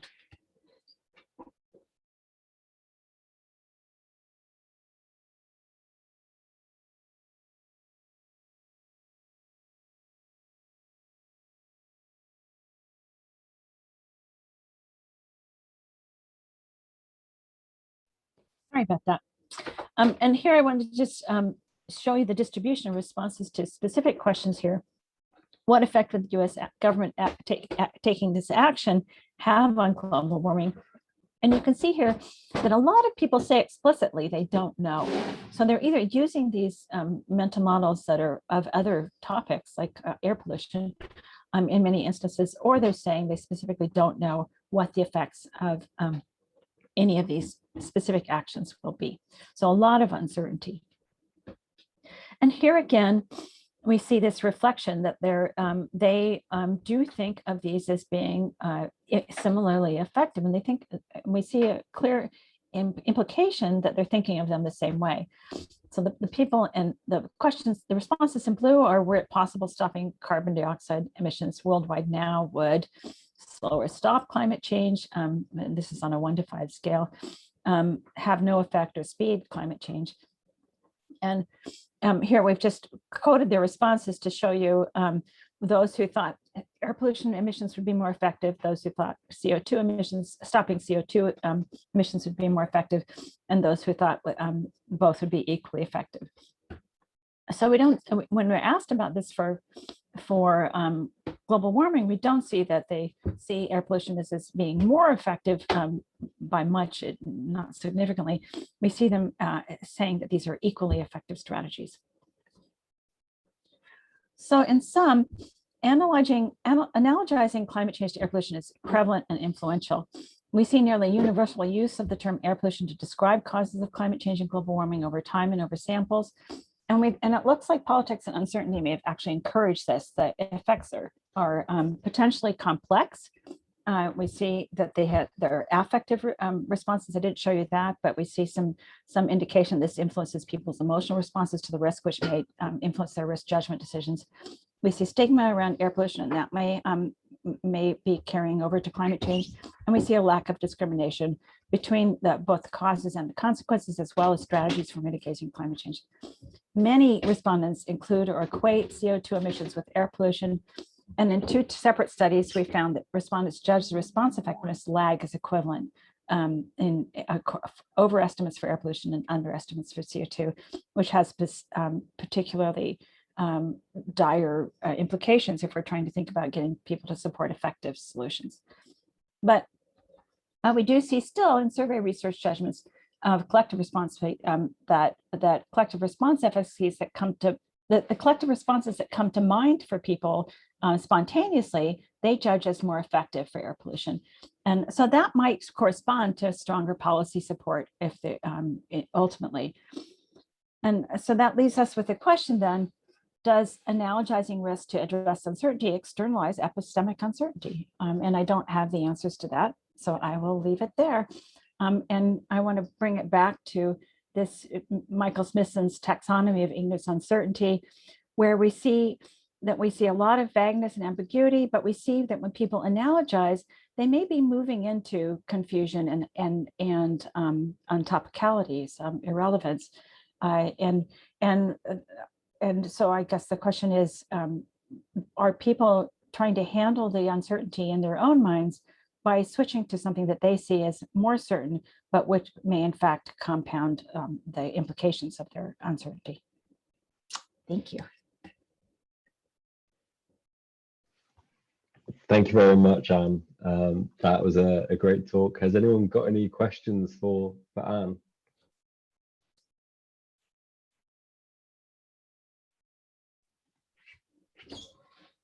Anybody? I have a question. Sorry. Please, Thank you very much for the very interesting talk. It's very interesting that you mentioned closer to the end of your presentation that people overestimate the effect of pollution.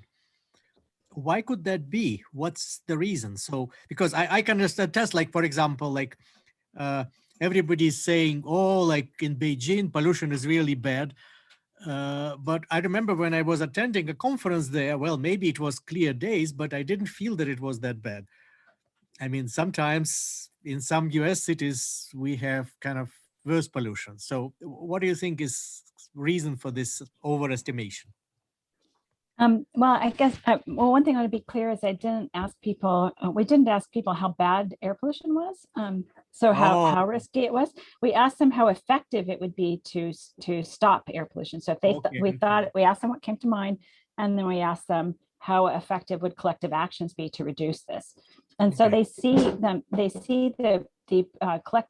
the potential for collectively effective actions against air pollution as greater than the potential for collective effective actions against to reduce climate change. And that, I would argue, is a function of having seen, at least in the US, having seen successful action on air pollution. We have seen over the last several decades effective reduction of air pollution in a lot of cities, and there's been a lot of visible evidence of that in the media. Having been in Beijing a few times, sometimes it's really, really awful, and sometimes it's not so bad. So it is and this goes to sort of what comes to mind, sort of what people's, what's salient when people are thinking about a risk, and so their assessments of the risk intuitively may suffer from these kinds of recency effects, where they think about the most recent instance, not just if they're uncertain about what other kinds of risks there may be a corollary to. Thank you very much. You're welcome. It's a good question. Have we got any more questions at all? Sorry, Anne. I was just going to say, he's probably right that people do probably see air pollution as a worse problem than climate change. And that's a good question. I don't know that. Yeah, I'd be interested to hear what other people have to say about that. Well, at least in my opinion, I think climate change is far more of a threat than air pollution. But yeah, experts tend to. I guess I have a question. This might be my European socialist biases shining through, but why, or what's your thesis on why it's important for us to understand what people's mental models are of these complex things, when it's quite common for us as societies to generally delegate responsibility for dealing with some of these, maybe not existential, but really bad risks that could affect us all. That's kind of one of the things that generally many of us delegate to government or to communities, scientists, whatever. So why is it important to understand what people's mental models are? Well, that's an excellent question. And I would argue that for any risk control, you absolutely have to have the participation of people who are exposed to the risk or are potentially controlling the risks. And so if we think about what's going on with climate change, fossil fuel usage is a function not only of our systems, energy systems, but also of individual behaviors. And so there are a lot of, and similarly, if we think about trying to revolutionize the way we use energy, we need support for that. So we need subsidies, and those need public support. So even in other countries where there may not be the same degree of skepticism as there is in the US, people need to understand what kinds of policies there can be implemented that will have an effect on the systemic production of greenhouse gases. So in any kind of risk management, and the other thing I would argue, and the reason I put this up the way it is that when you talk about the probabilities, people are producing these estimates of probabilities and their understandings and interpretations of probabilities based on their causal models. So if you want people to understand what's going on with, for example, a coronavirus test, for example, need to understand what they think is going on, the basics of their understanding of coronavirus and the test itself and what it's finding. And it's interesting with these fact boxes. I mean, if you look at those fact boxes, they do address some of the specifics of people's causal thinking, but arguably not. Mental models research would suggest that you might need to think about a few more of those specific causal ideas in people's mental models, because if they don't see a reflection of what they're thinking, they'll think that the fact box doesn't address them. It's not relevant. I think you mentioning the coronavirus in a slightly different way has actually convinced me, because when certainly in the UK, when we've been looking at lockdowns and trying to get large numbers of people to adhere to many numbers of rules, there's always some arguments around 10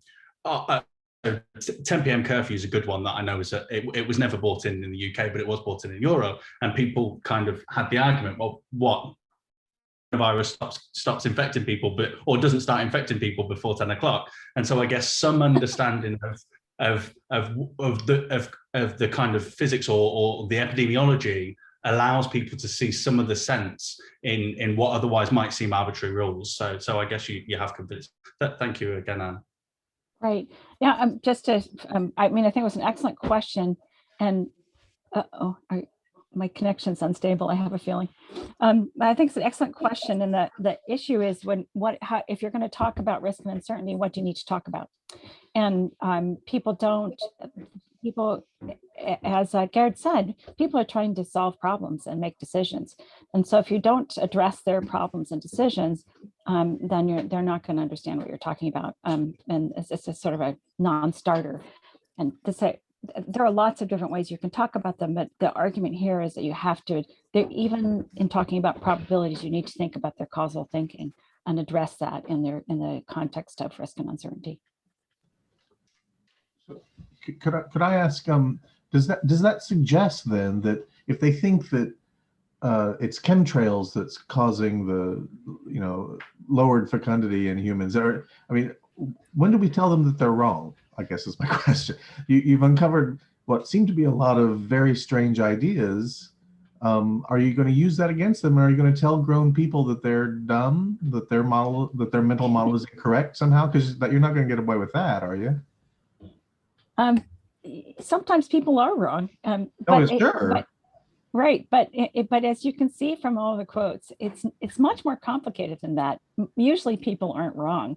There's some element of truth to what they're thinking, and they either don't understand the relative prevalence, or they don't understand how peripheral what they're seeing is to what the core of the problem is. And so it's really, I mean, it's chemtrails. I mean, it's a difficult situation, because when you think about something like that, there may be some element of the emissions that are greenhouse gas emissions, right? But sure. But it's the size of the contribution is minuscule compared to everything else, and they're not potent greenhouse gases, and et cetera, et cetera. It's only by going back and putting it in the general context, here we have this contextualization again, that you can give them an ability to understand sort of the relative importance of that and what they can do about it. And a bigger problem there is that you've got to get people motivated to think about it. So you need to address their decisions, the decisions that they think are important, to get them motivated to even think about it. And then you'll have a chance to discuss with them what might be right or wrong about what they're thinking, and put it into that general context instead. Thanks. I actually have another question. Sorry. Go ahead, Vladek. Yeah. So yes, since we talked about COVID and different countries, I think why people are very skeptical is because first of all, nobody explains anything. Usually the politicians, they just say, this is what you do, and then kind of beat you over the head if you go to a demonstration against, and claim that you are an ignorant person. Second is because different countries have different restrictions. In some places it's 6 feet, in some places it's 2 meters, in some places it's 1 meter. And everybody believes that this is the right way. But if you read the news, you start doubting that they really know what they're doing. I think the big question is not so much, I mean, of course, many people don't understand, but nobody explains. So it's in addition to us explaining, I think the governments and the politicians should do a better job explaining all that. Same thing with global warming, because with global warming, there are many proposals, and the typical reaction in the media, if you are objecting to any of these proposals, is, oh, you must be bought with the oil company, you're a bad guy, or vice versa. You are, if on this side, you are just a socialist, whatever it is, insult in the US. So it's not a serious arguments these days. It's kind of insults against insults. How can we fight that? Well, I mean, there is clearly some of what you're talking about going on. There are also, I mean, there have been calls, for example, in the context of COVID, to be clearer about the causality and what's going on. There have been some discussions in numerous fora of the lack of clarity about what we're uncertain about and what we know about. One of the things that I found most instructive personally was when they showed the tests that they were doing for aerosolization to show the distance that the aerosols travel, and to see that, you know, graphically, it sticks in your mind after you've seen it once or twice. But that is not the sort of thing that's been getting a lot of press. It's really, as you say, there's been a lot of other discussions around what's going on. And similarly, on the ethical side of it, and sort of whose pocket you're in, there are, of course, conflict of interest issues in any risk management situation, and they are relevant. So it's not that they're irrelevant, but they are only part of what's going on. So I don't. The question is, can you get people to pay attention to the underlying causal functions that are going to affect the probabilities of infection and control, and that's difficult. People are not so easy to persuade that you should. It's not easy to persuade politicians and journalists and that you should, let alone give them relative as well as absolute risk. Just giving them some fundamental idea of what the causal patterns are that are causing these probabilities is even more of a call, more of a demand. So do you recommend being honest about uncertainties, or should we keep that under our hats a little bit when we're talking to the public? If we want to be clear, there's sometimes a conflict between being clear and being, you know, perfectly honest about what we do or don't know about transmission rates or anything. I recommend absolutely being honest and clarifying, more importantly, clarifying where there is agreement on what is going on and where there is a confusion or misunderstanding or lack of evidence, most likely, on what's going on. And really, unfortunately, uncertainty gets a bad rap in these kinds of situations because there's a focus on what we don't know. But if you focus on what we do know and then put into context what we don't know gets sort of a better, gets a more appropriate emphasis in those contexts. I really liked in Gerd's fact box that he had that we don't understand the long-term consequences. And that's a very explicit expression of what we don't know. And I think it's entirely appropriate because people, we don't know what the long-term consequences are, and people should understand that that's true for both the vaccination and for the disease, right? So, but unless you say that, it doesn't come out, and people tend to make assumptions about what's going on. Those assumptions may or may not be correct and may actually confuse the situation even more. So I think absolutely you have to be explicit about what you do and don't know. Thank you, Anne, for your talk. It's really interesting as well as from Gerd. And I was wondering, when you're saying it's absolutely necessary to say the truth, do you have any studies what the truth might have an impact on people when they're reading the news, for example? Is the anxiety decreasing, or is the behavior changing? Or because as I'm studying right now elderly people, and they were really frustrated at the beginning how the risk had been communicated, and so they switched all the news off, and I had a second interview with older people how they experienced the pandemic, and they still say, most of them, not all, but most of them, they just watch once the news, just the headlines, and that's it, because it's so frightening. Yes, It's interesting because I mean, even in teaching climate change communication, I find that the students get depressed by hearing more about it. So there is a lot of, and some of the students have complained that I should be paying more attention to climate grief because it's making it hard for them to manage themselves in the context of studying. So the issues that you're highlighting are real. I don't have a solution to it, but I would argue that focusing on what you can do and what we do know helps people deal with that it helps them figure out where they can learn from what's going on in the media. Of course, when the media are simply reiterating the negative aspects or statistics that don't mean anything to them, that is not helpful. And so another kind of journalistic strategy that I'd like to see promoted is focusing more on what people can do, sort of what the positives are, and how can we make sure that, you can see a lot of evidence that journalists are trying to do this to some extent, but so it's totally understandable. I mean, I get up in the morning and I have a little battle with myself every morning about whether I should get on the scale or not. It's the same thing. I mean, do I really want to know what I'm doing and what the risks are? You know, I Thank you. think there is an element of you've got to be careful and sort of give the uncertainty away, but not give so much uncertainty that some conspiracy theorist can spin it into, well, all these scientists don't actually know anything, so therefore they're all lying or whatever. Because you saw a lot of that with face masks 12 months ago now, of well, scientists don't know that they work, so therefore they're just using them for population control. Yeah, I have. There is a whole field of study of misinformation and conspiracy thinking, as you know, and so it's focusing on what we do know can help mitigate against that. And the other thing that can help mitigate that is inoculation. It's called inoculation theory, where you let people know that the information that they're going to hear may be misinterpreted in various ways. And that helps people understand and be resistant against the spread of misinformation based on speculation. I don't think it's possible to communicate uncertainty without leaving an opening for other interpretations.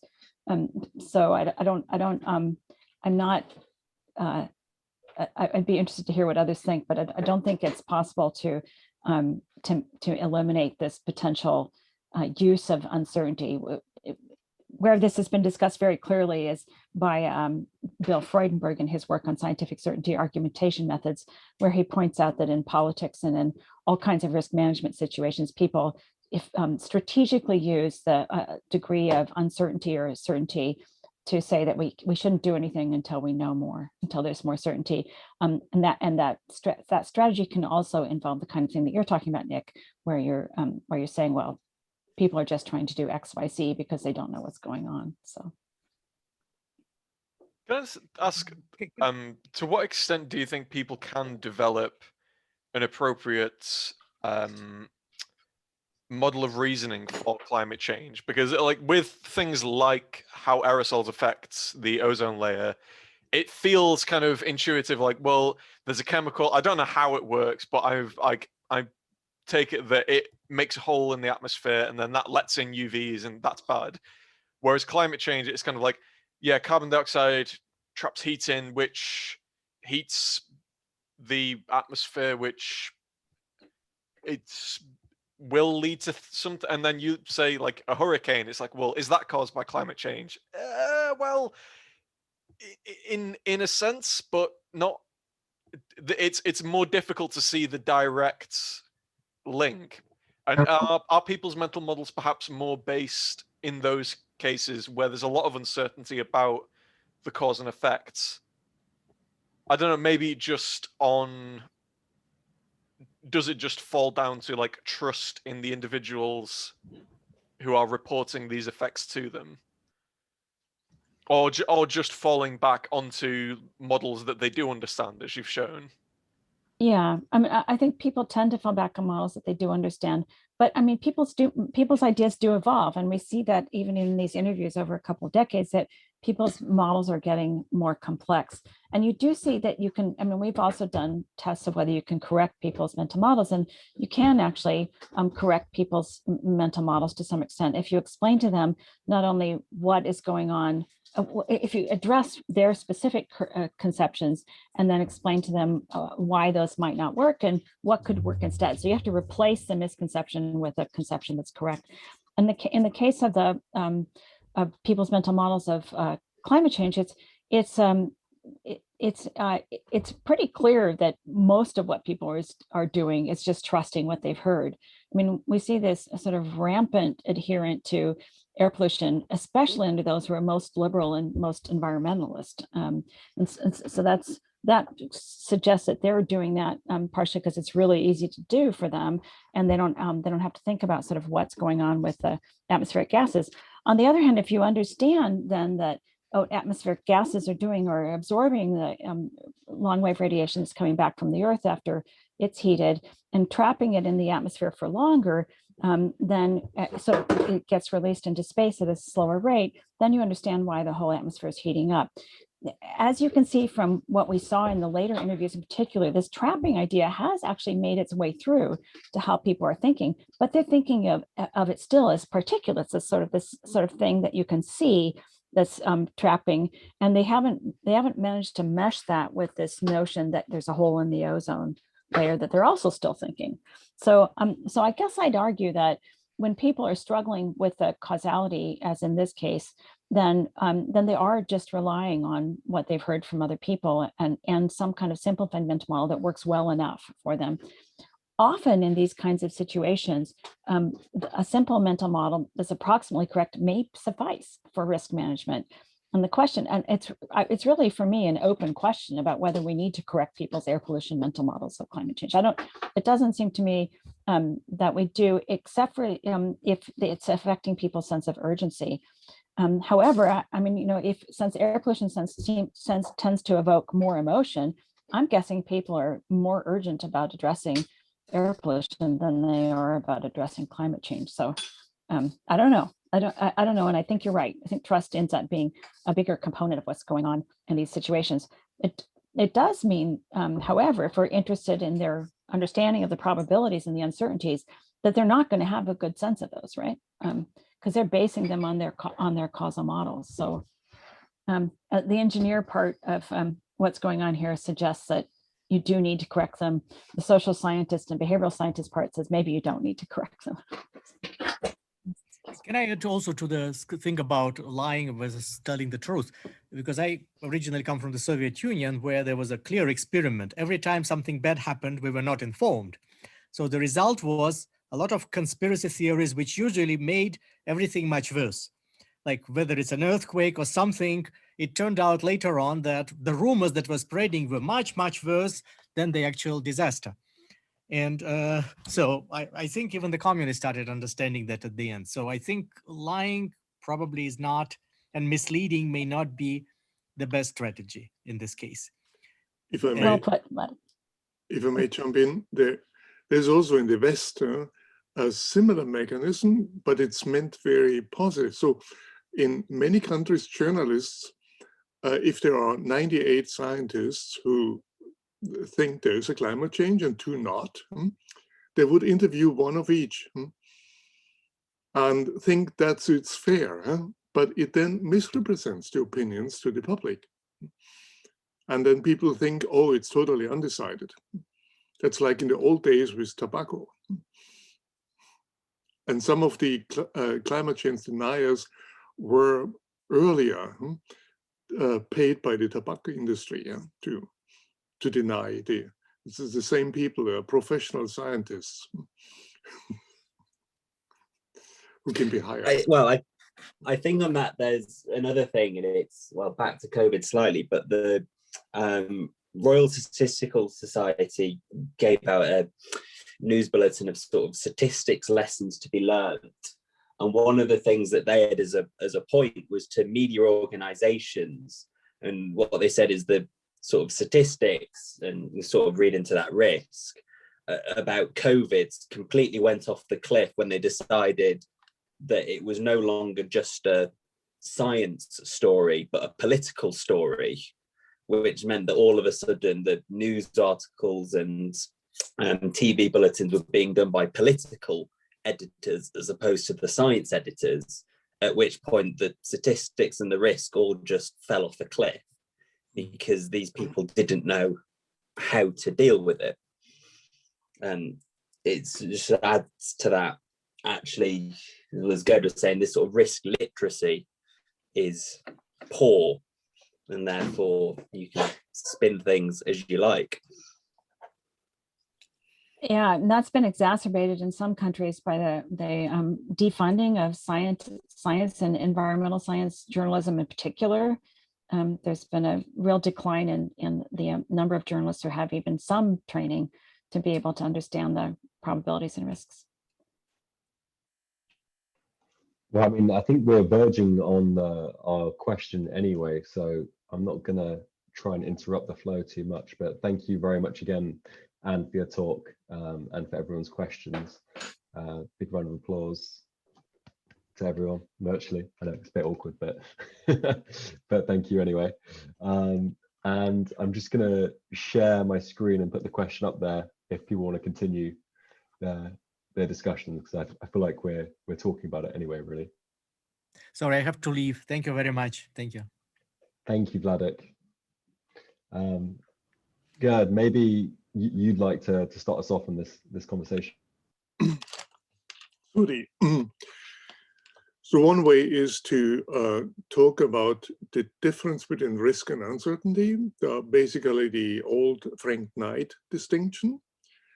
And then risk is a situation where we know all the future events that could happen and also their consequences, and we have a good way to estimate the probabilities. That's so the ideal situation for risk is playing the roulette. You know exactly what can happen, a number between 0 and 36, no, 37, and all the consequences, and you even know the probabilities. And the uncertainty is then the much larger world where there is no full knowledge of any of those or of some of those ingredients. One of the problems that we face is that many of our colleagues believe that probability theory is the only tool in town, and then everything is risk. And so that's one of the problems we face in science, that there is a prejudice against uncertainty, or the idea that you can reduce all kinds of uncertainty to risk. I think one of the positive consequences of COVID-19 is that that belief at least has been shattered. So we really do not know how it's going on. There are several models, and there can be scientific models or mental models where it could be, but it's very hard to put a probability, any precise probability on it, and also another probability distribution around the probabilities.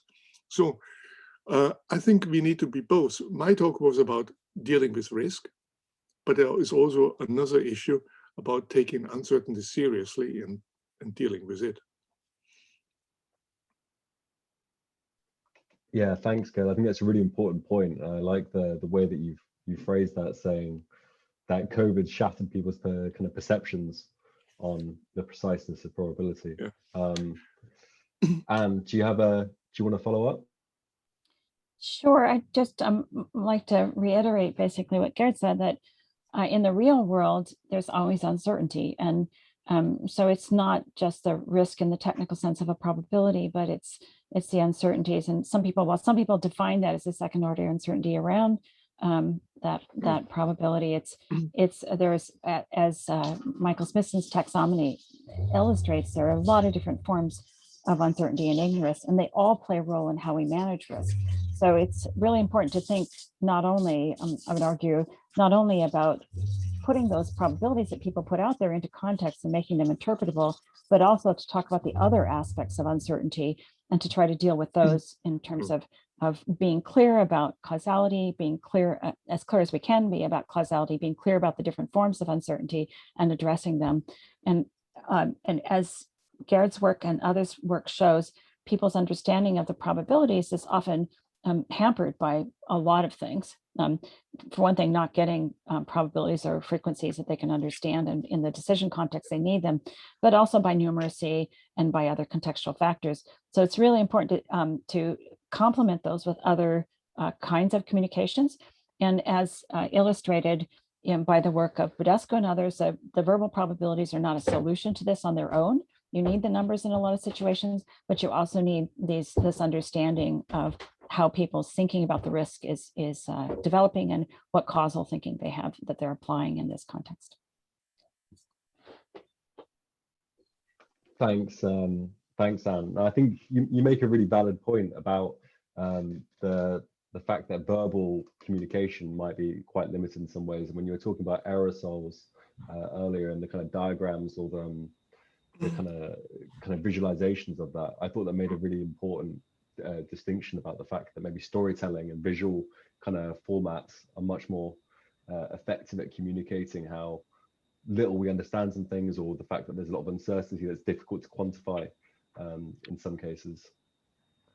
Does anyone else like to raise any points? I know Nick. Oh, sorry. No, go ahead, Lala.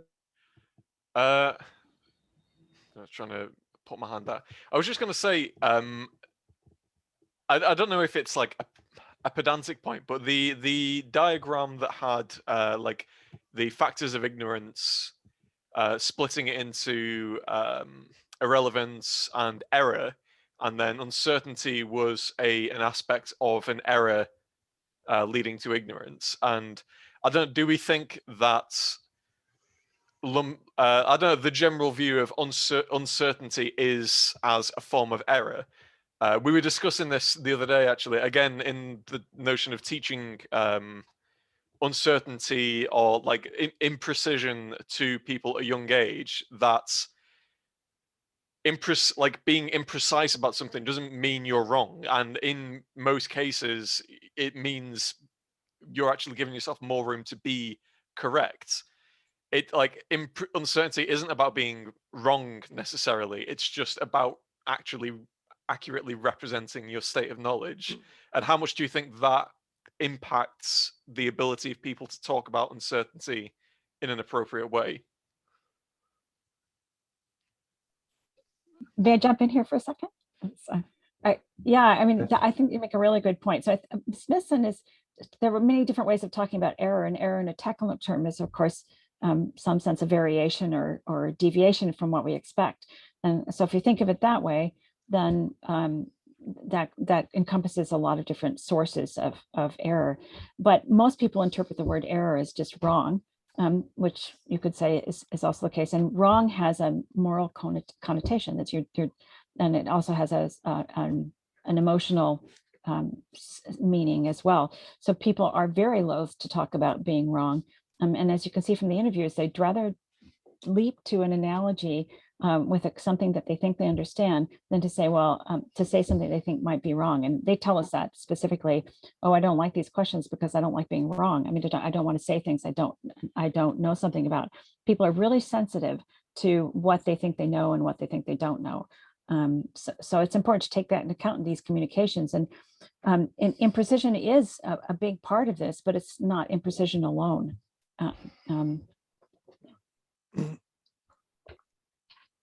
And I just want to jump back to the question of sort of when you start addressing this at a young age. My sister-in-law was really, she's a risk communicator and facilitator and worked with EPA a lot. And so when she had kids, she early on, they were very close in age. Early on, she was like, okay, we're going to randomly assign who gets to solve this problem if they had a disagreement about something. And so they would start tossing coins, and they got to see over time that this would be fair on average. But it didn't feel fair to them in the moment. And so she very much, from a very, very young age, and tried to teach them probability and thinking about the role of probability in the real world outcomes, and it was quite effective. So. I have one question to Professor Gigerenzer. You mentioned before the fact boxes, and I was wondering, I have So I've seen that you're distinguishing between benefits and harms, or probably not knowing. If there are, for example, in my study, there are a huge amount of data because I'm part of a bigger research consortium, and they have data of anxiety, depression, intolerance of uncertainty, and so many other information about. Would you suggest using the fact boxes to present the data in a more understandable way than in percentages? Yeah. So the fact boxes doesn't use percentages. It uses absolute number. And based on the studies we have, it's easy to understand. And it also uses a reference class that is as small as possible, like 100. If you have a rare disease, you need to have maybe 10,000. But make it as small as possible. And it also does not report all possible side effects and all possible benefits, because then nobody will see where the important things are. So when we have fact boxes which are on, you can have it on smartphones, on tablets, and then they have different levels. So if you're not happy with the surface level, you want to go deeper. If you want to know about the confidence intervals, then go deeper and deeper and deeper. That's a way out of it. That's a good benefit of so digital media for that. Yeah. Is this an answer to your question? Yeah. Thank you. Yeah. Just wondering how, on the practical side as well. So, are you providing from your institute some templates for it, or is everyone preparing this the fact boxes by himself? No, we you can find on the website of the Harding Center a number of many fact boxes that we already made. We also need to update them because sometimes there's new medical information. And some also, I've only shown fact boxes with numbers. We also have fact boxes with no numbers, which just icons, faces, happy and unhappy faces, that you can also do. And in our experience, particular doctors don't like to see numbers. And they want to see the simplest thing possible. Yeah. And one lesson I've learned is you can't make it simple enough. Most people have no experience dealing with and comparing numbers. You won't believe that. And also experts included. And it's not only in the medical area. Yeah, I've trained in the University of Virginia Law School students, and I've also trained federal judges, and you cannot imagine how little they are. These are smart people, very well trained, but they are innumerate, most of them. That's just a blind spot, and that's the problem, that they can be misled, and they have to be misled. So thanks very much. Yeah. Can Anne, you had a figure sort of towards the middle of, or I'm sorry, towards the beginning of your talk, in which unless I misunderstood, I think that Gerd should object to. You were talking about how the relative frequencies were more understandable, and they had more, I forget the words you used, but they were better in some strong sense than the absolute numbers. Did I misread your figure or misunderstand it? Yes, I didn't have anything like that in my talk. I'm not sure what you're talking about. There is a video, you know. Yes. If Anne would have that, I would object, because that's very clear evidence. But there's another thing is that many people prefer the relative risk because they're bigger and impressive. You can sell them, or they confirm your hopes, or whatever. I think what you said was that they were more evaluative, that they gave understanding. Valuable. Oh, you're talking about Brian Sigmund Fisher's table probably. Okay. Yeah, no. The point of that table is that depending on the decision context and what they're trying to do with the information, information may be more or less valuable. you can absolute probabilities are, in every situation I've been in for the last decade, I've recommended that people use both absolute and relative probabilities if they're going to use probabilities. And this is based on David Spiegelhalter's group has done a lot of work on this, for example. And it's very clear that this, I mean, it's very clear just even in personal interactions with doctors and other contexts that people really don't understand. If you give them the relative risk, as Gerd said, they get a completely biased perception of what the absolute risk is. They're going to base it on the size of the relative risk, which is totally irrelevant for judging the absolute risk. So that's really a big problem. And I don't. However, if you just give people a probability out of context, whether it's a relative, a probability based on a relative risk or on an absolute risk, if they're innumerate, they're going to have less sense of an emotional reaction to that number than if they're numerate. And even if they're numerate, the number itself without any context is very hard for people to make sense of. So it's like Gerd said, I don't know if I'd go so far to say that people just totally can't deal with numbers at all, but it's very hard for people to make sense of numbers without more contextual information. Yeah, I think that's obvious, and there are, and there is a responsibility of the people who are giving the numbers to do that. But it seems to me that, I mean, maybe I'm being too much of a zealot about this, but Professor Gigerenzer's research suggests, to me at least, that we really shouldn't be doing relative frequencies, that in itself is sort of contextualizing things improperly.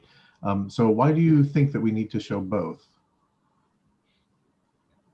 Often if you're choosing between two things, then you've got two different relative risks. So, I mean, I guess if you show all the absolute numbers, then people can infer the relative numbers. And especially if they have pictograms, as Gerd said, it can be easier for them to see the difference.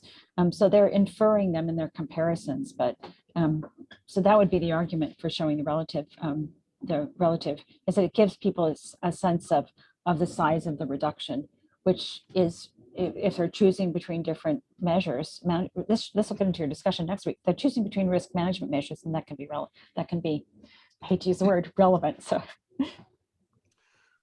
there's one point.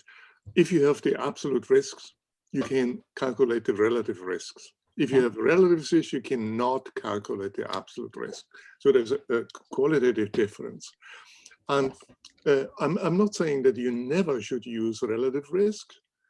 Sometimes it is useful. For instance, the efficacy of vaccination is all relative risk reductions. So the 90% or the 70% for AstraZeneca is all relative risk. And that's a way where it makes sense, that people see that, okay, maybe what it is, but still here we have the confusion in the public, and also among journalists, and also some so-called experts, that these relative risk is an absolute risk.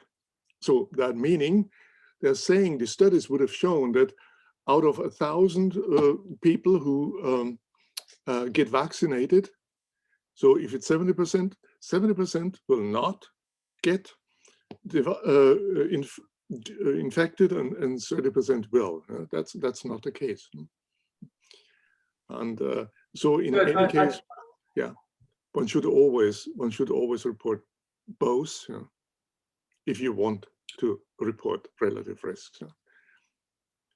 But as I have shown, go ahead. I think I had the same impression as Scott from reading your work and hearing you talk, that almost in all situations, using relative risk is an idea. But when you use the vaccine example, I agreed with what you just said.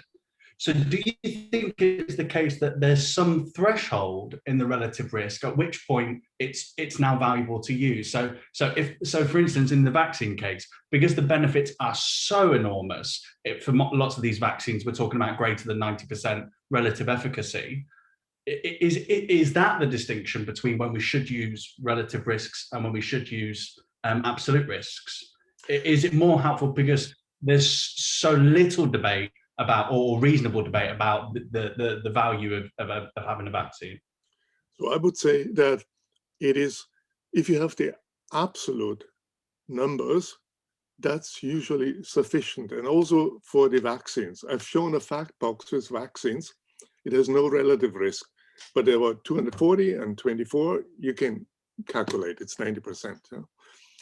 So in general, there is rarely any situation where only reporting relative risk would be a good idea. But there is tons of conflicts of interest in our society. One which favors reporting relative risk, and both increases or reductions for different reasons. And we need to be very careful that the problem is not just in our minds, that we can do some, but there are, in healthcare, it's very clear. There's so many interests that force, or at least seduce researchers in healthcare to report relative risk decreases in the abstract. And if the absolute numbers are reported at all, yeah, you can find it hidden back in the paper. So, and why is this? Because in the US, 2/3 or so of the studies are sponsored by the pharmaceutical industry. In England, it's 1/3. Yeah? And they want to see the absolute risk. I showed you one example about the medication. And if that's 50% reduction, that impresses doctors, and they will. If it says it's 1 in 100, 1%, no. And the same in other things. So we have a problem in our society that has incentive for misinformation, and it's almost everywhere. I'd like to jump in and make a comment that probabilities are a sort of relative number, right? So you have a common denominator and you're comparing frequencies, the relative frequencies, so to speak. So there is this idea that, I mean, if you're presenting absolute numbers, you have to know what the population is, right? So you have to know, and it has to be comparable. And there have been a lot of, this depends on the decision tasks that you're facing, but presenting numbers the way Gerd has shown in the fact box, that encourages and facilitates the calculation of relative risk. So I'd argue that there is a great deal to be said for the specific formatting of how you produce those numbers. And absolute is not, you know, it's always absolute relative to some specific common denominator that enables those kinds of calculations. That is, and this is very true. So there's another difference between frequency and probability. If you make a frequency statement, you have to name a reference class. So it's 3 out of 10 people or situations. In a probability, no. So I'll give you an example. You hear on the radio, there's a 30% chance of rain tomorrow. What does that mean? So I live in Berlin. Most Berliners think it means it will rain tomorrow in 30% of the time. They invent a reference class. Others think it will rain tomorrow in 30% of the region. So most likely not where I live. They invent another reference class. Most people in Spain thinks that it means that 3 meteorologists think it rains and 7 not. So everyone invents a reference class. If you make a frequency statement, you have to say it. It's 3 out of 10 meteorologists or days, or you can't make that. Yeah?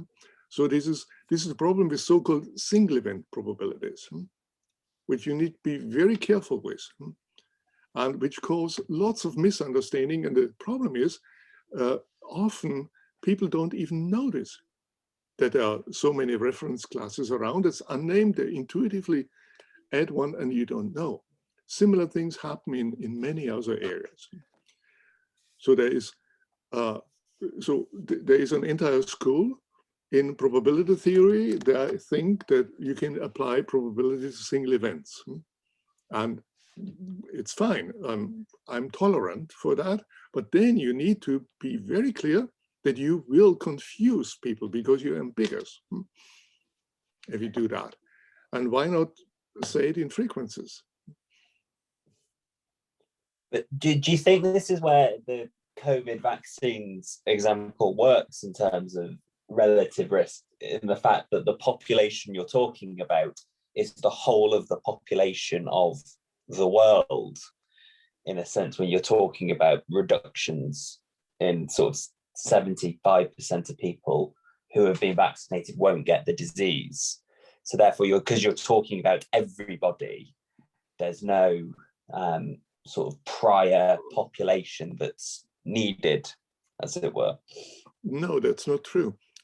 First, so the figures, like 90% or 70%, it is 90% fewer of those who are not vaccinated and got the disease.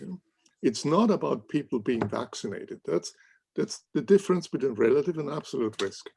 And you could argue that, yeah, at the end, if we don't do anything, everyone will get the disease. That's certainly also not true. We do not know.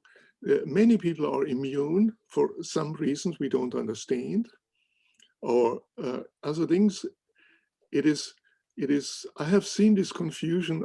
I've spent so much time in Germany to teach journalists what these numbers mean, and it's the same confusion.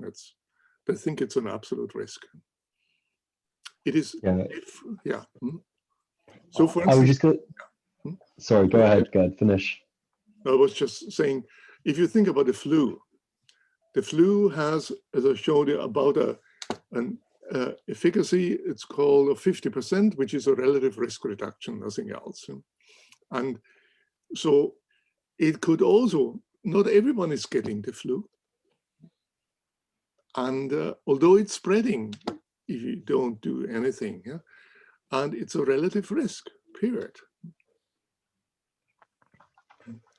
I was going to add that it appears to me that people that portray the information as relative risk are trying to push some sort of a agenda towards showing the superiority of their method or their product that they're selling, and therefore build some hype around it, say ours is way better than the alternative. Maybe they have sunken cost fallacies, so they worked on this project for quite a long time when it comes to screening, for example, and that will hopefully gain more people on towards their product, possibly. Yeah. That's just how it comes across. I don't know whether you guys either agree or disagree. Are we changing that? We were nearing the age of enlightenment. So what I was very happy about, I did a TED Ed. That's like a TED Talk, but also with comics and so on, on relative risk. It's called Why We Fear the Wrong Thing. And there's a shark on the picture. And I was very happy to see this has, I don't know, 750,000 views.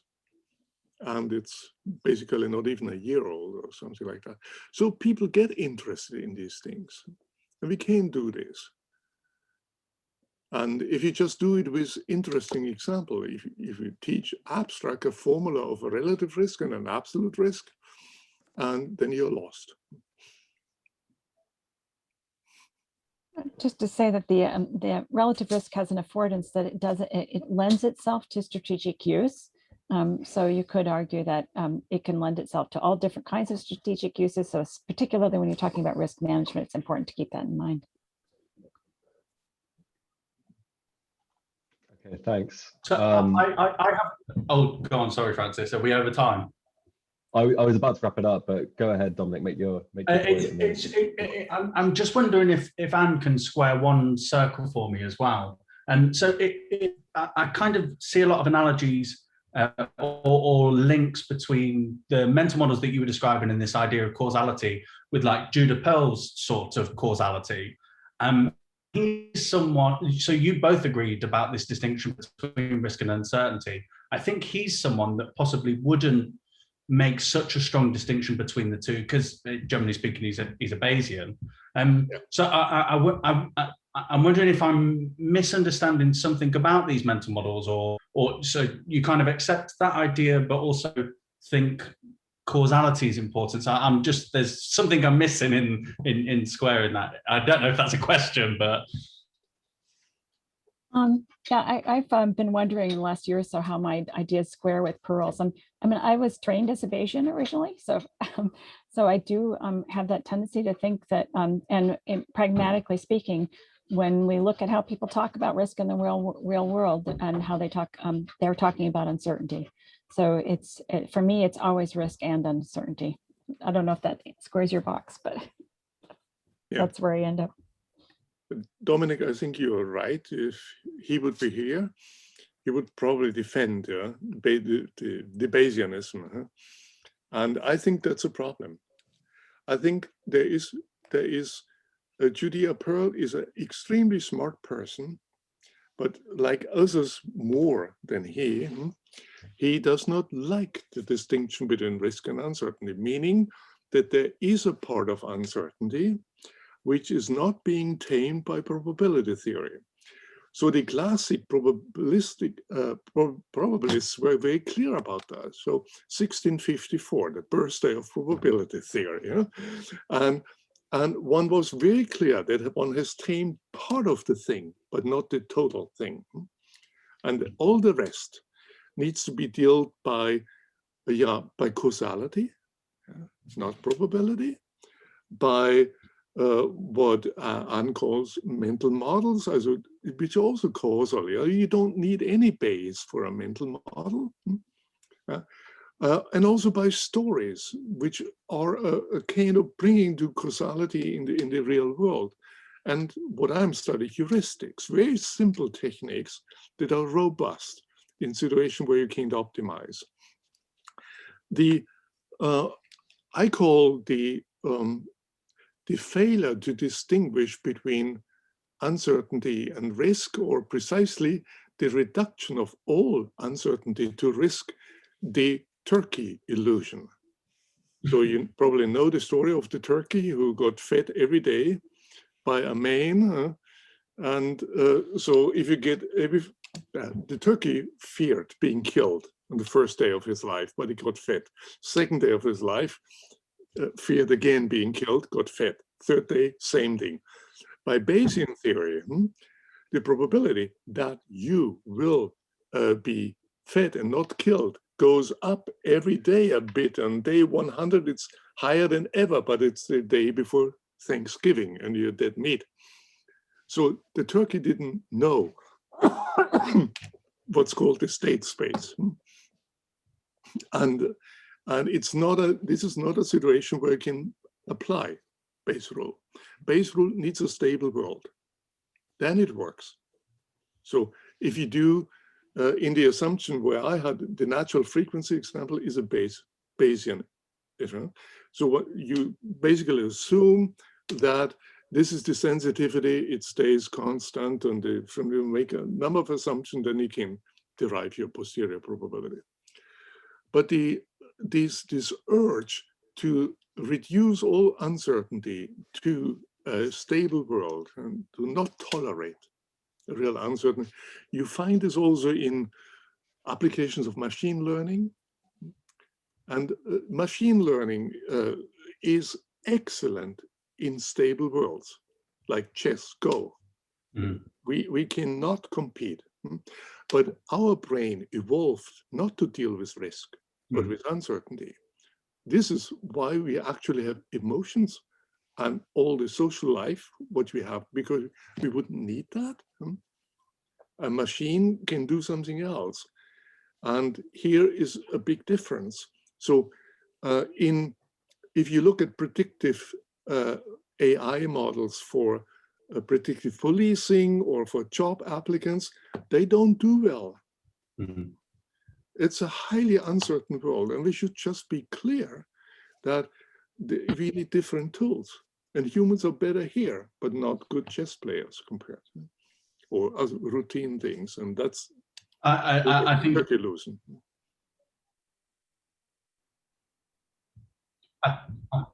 I think you probably won't be surprised to the point of view, but throughout this series, we've had a lot of Bayesians come and speak and give the other side of the story. And that's been the kind of general idea, to try and have this discussion I did, just as I know Francis wants to finish, and if you guys have got to leave, then just stop me.